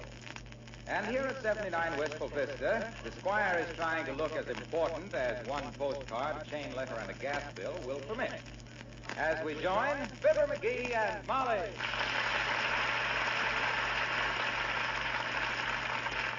What's the card from, dearie? A friend.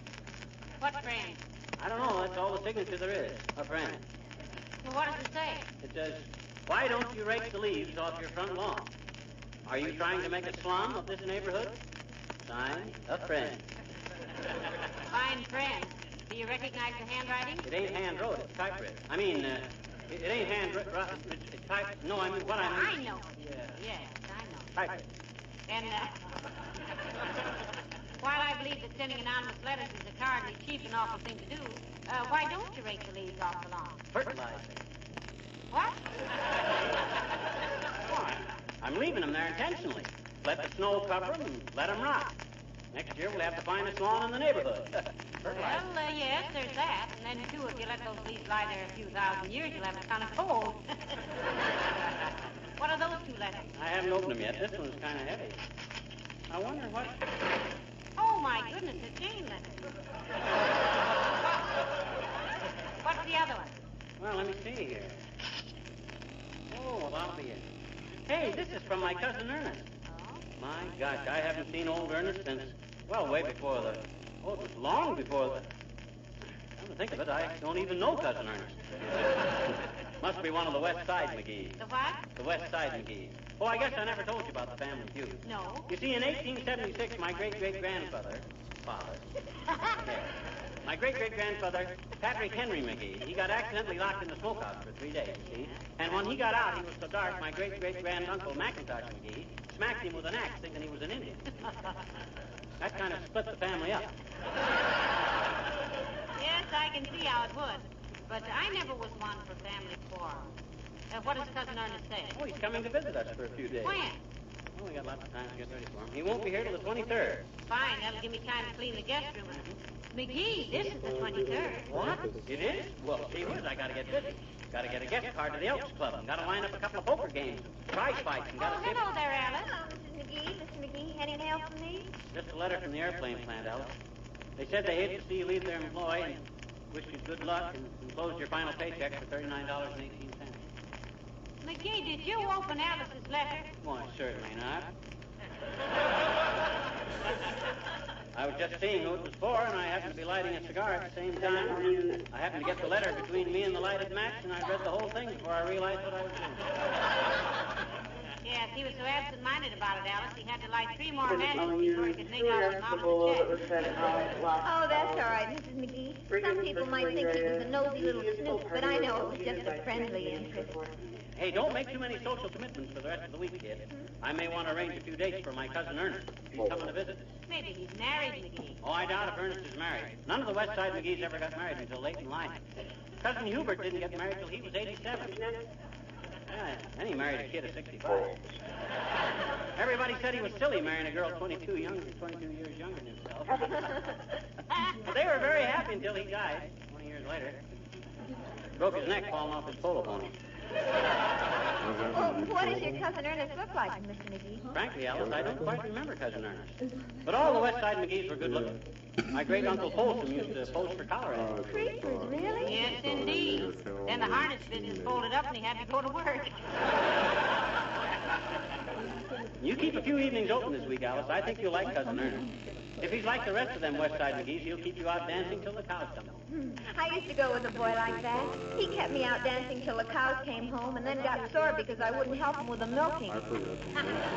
Well, he'll probably be here by dinner time, Alice. You can meet him then. Oh, that'll be super, Mrs. McGee. Gee, I hope he's tall and handsome with lots of money. Oh, what am I saying? What do I care how tall or handsome he is? Well, goodbye now. I'll go upstairs and check over my engagement book.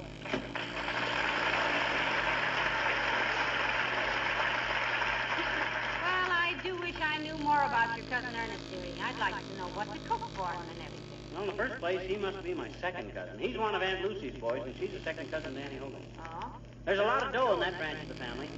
Hey, maybe I can get Cousin Ernest to invest a few $1,000 in a certain project of mine. What project? I don't know, but I'll think on it. Hey, you know what? No, what? I'm going to throw a big dinner for Ernie at the Elks Club tonight. Oh. Yes, sir. Get a private dining room. Flowers on the table. Salted cups and little paper nuts. Architects with melted butter. You don't mean architects, sweetheart. You mean artichokes. Go on. An artichoke is a... Boy, this is a tough one, isn't it? Yeah. I think we better skip it. Okay. Hey, where's my Parcheesi board? All the West Side McGees are great Parcheesi players. You know where the Parcheesi set is? Yes, I think it's... Oh, I know. It's in the hall. No, McGee, I just saw it.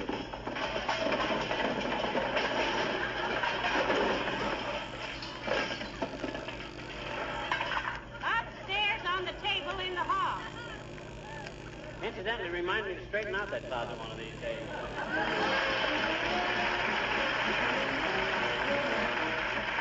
Billy Mills at the orchestra, and I'm going to love that guy.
touch with the Elks Club, McGee? Yep, they're going to fix up the private dining room for me.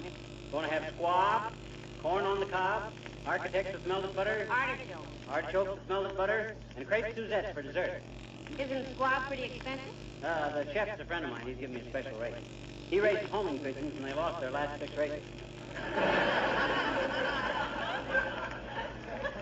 Hey, what are crepe Suzette? 4-alarm pancakes.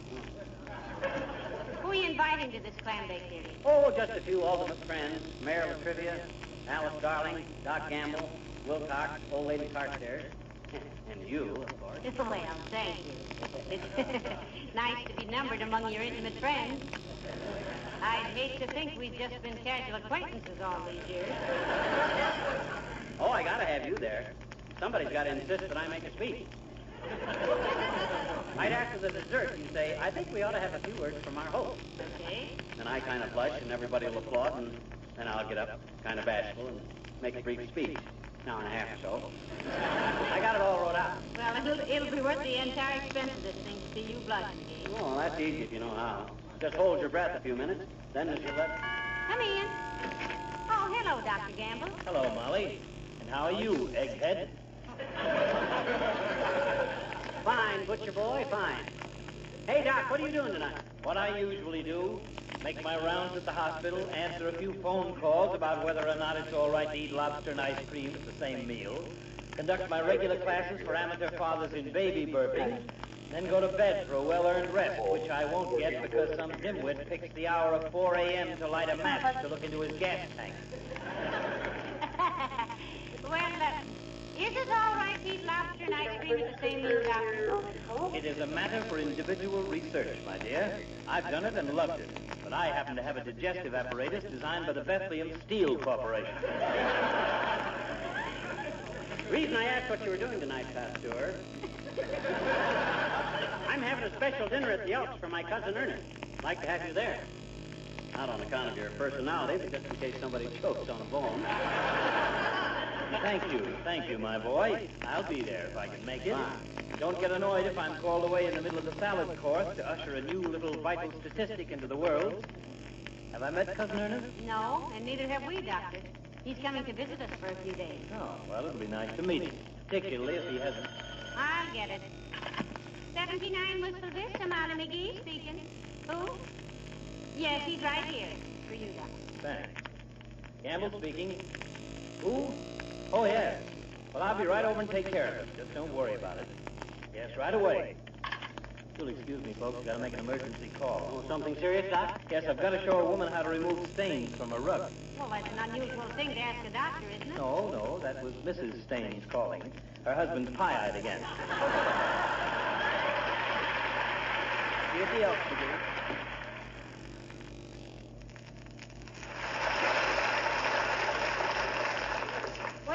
Hadn't you better get down to the Elks and see if everything is all right for your dinner party? Hey, I guess I better have at that. I got to confer with the chairman of the Greens Committee. The Greens Committee? Yeah, I want to be sure there's no sand in the spinach tonight. You can help arrange with the flowers on the table, and then Hello, Molly. Hello, pal. Hello, Mr. Wilcox. Junior, you're just the guy I wanted to see. You free for dinner tonight? Well, I was taking my wife out to a Chinese restaurant. Every now and then she gets the yen for some gung far chi and lim tui.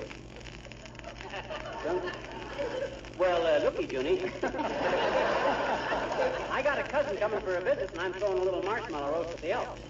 Why don't you bring your sparring partner and join us? Yeah, I'd love to, pal. Hey, let me use your phone, and I'll check with Sugar Pig. Help yourself, Mr. Wilcox. Tell her it's strictly informal, plaid tie and toothpaste. Okay.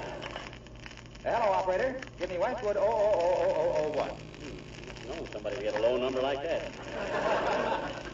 Hello, is this the Wilcox residence? Mr. Wilcox speaking. I'd like to speak to Mrs. Wilcox. Yes. Who's that? One of the butlers. One of the butlers? Yes, Silly Butler does the house cleaning. Pete Butler washes the windows. Hello, Dreamboat. This Daddy's little taffy apple? How long has he been married? I'm beginning to wonder if he is married. Listen, honey lip. Remember Mr. McGee? Yes. Only you mustn't talk like that, Love. They'll take our phone out. Well, look, we're invited to have dinner with the McGees at the Elks Club. Take your phone Huh? out if you stay Oh, but you can do that in 20 minutes or less, dear. Remember what Daddykins is always telling you? What are you always telling her, Daddykins? Quiet. Telephone operators listening to everybody. Look, jelly cake. Oh. Yes. All right, Spaniel Eyes.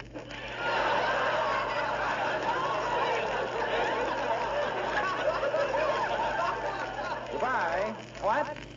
Oh, you know I do. Goodbye. She knows you do what, Mr. Wilcox? Have my umbrella with me. What time at the Elks Club, pal? About 7:15. She will come to dinner with us, Mr. Wilcox. Oh, sure. She said she was all set for some gunfire tea and some lim tui, but she'd be glad to come. What's the Sam Hill is gunfire cheese and lim tui? Ham and eggs. See you at 7:15, pal. So long now.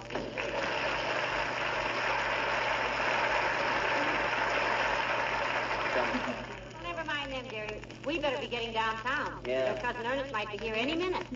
Say, what'll be called while we're gone? Oh, I'll leave a note on the telephone. I never would have thought of that. Yeah. Oh, my gosh, I wonder if that'd be Cousin Ernie. Maybe it is. Come in. Heavenly days, it's Mrs. Carstairs. Hello, Mrs. Carstairs. How do you do, my dear? Good day, Mr. McGee. Carsty, you're as welcome as a tax refund. Where are you tying on the feed bag this PM, kiddo? I'm sorry to appear obtuse, Mr. McGee, but would you mind translating that into English? Remember, I haven't had all your disadvantages. Well, he was just asking if you have any engagement for dinner tonight, Mrs. Carstairs. Himself here is giving a little dinner party for a cousin in the private dining room at the Elks. Well, thank you so much. I shall be glad to come. Although, due to a previous engagement, which is part of my personal program of cultural development, I must scram quite early. Oh, scram anytime you like, Carsty. You got to get home for something? My music lesson, Mr. McGee. Heavenly days, dearie. Are you studying music? Piano? No. Banjo? No. Is it a secret, Mrs. Carstairs? Not exactly, but I've just taken up this instrument because of Mr. Carstairs. You see, he was at one time a captain in the Scottish Highland Regiment. You don't mean... You're learning to play the... Yes, the bagpipe. Mr. Carstairs likes to have me march around the breakfast room table playing the Battle of the Boyne Water as his oatmeal's being served. Boy, he must be a real Scotsman. Oh, he is indeed, Mr. McGee. He knows that after one of those performances, I'm much too winded to do any shopping that day. Well, I must gang the avenue. Hoot, hoot.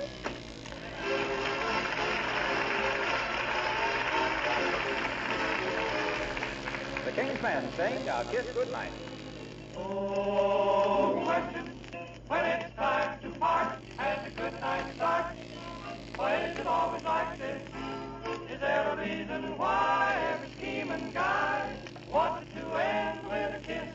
Answer, a kiss goodnight is all right, but remember this, that a kiss goodnight leads to another kiss. A kiss goodnight with a hug real tight is nothing short of bliss, and a kiss goodnight leads to another kiss. It's an old custom for a boy and a girl to embrace in some secluded place. Even Mr. Cupid never could be quite so stupid as to turn about face. So it just ain't right to kiss goodnight and stop at 3 or 4, 'cause a kiss goodnight leads to a dozen or more. Now, osculation being what it is today, it looks very much as though it's here to stay. The question is, brother, are you getting your share? The answer is you'll never get anywhere till you try. Try, try. One kiss goodnight is all right. But remember this, that a kiss goodnight always means 3 or 4, 5, 6, 7, 8, 9, 10, 11. No ceiling on that old feeling. So start tonight to kiss. Good night, good night, good night, good night, good night. Good night.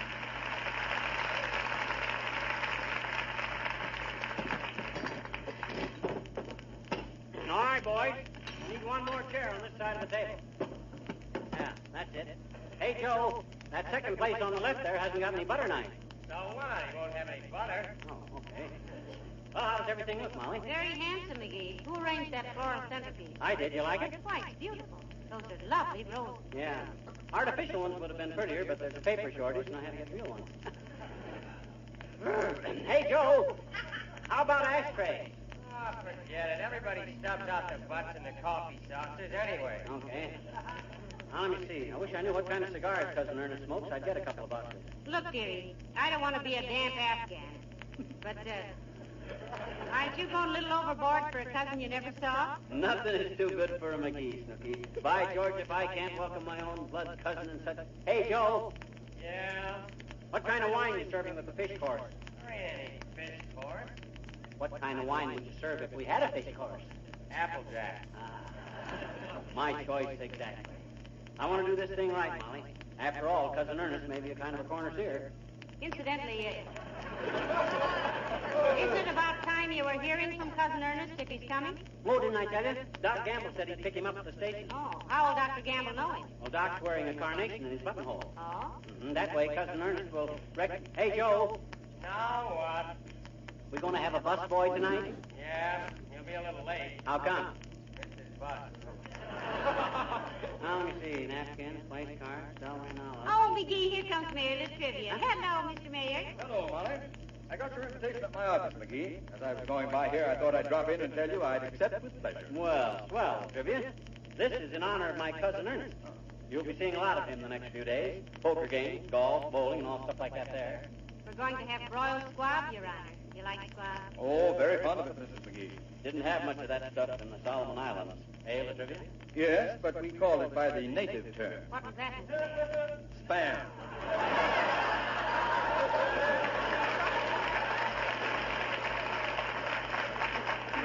Our food was all right, but in some of the officers' messes, they had quite...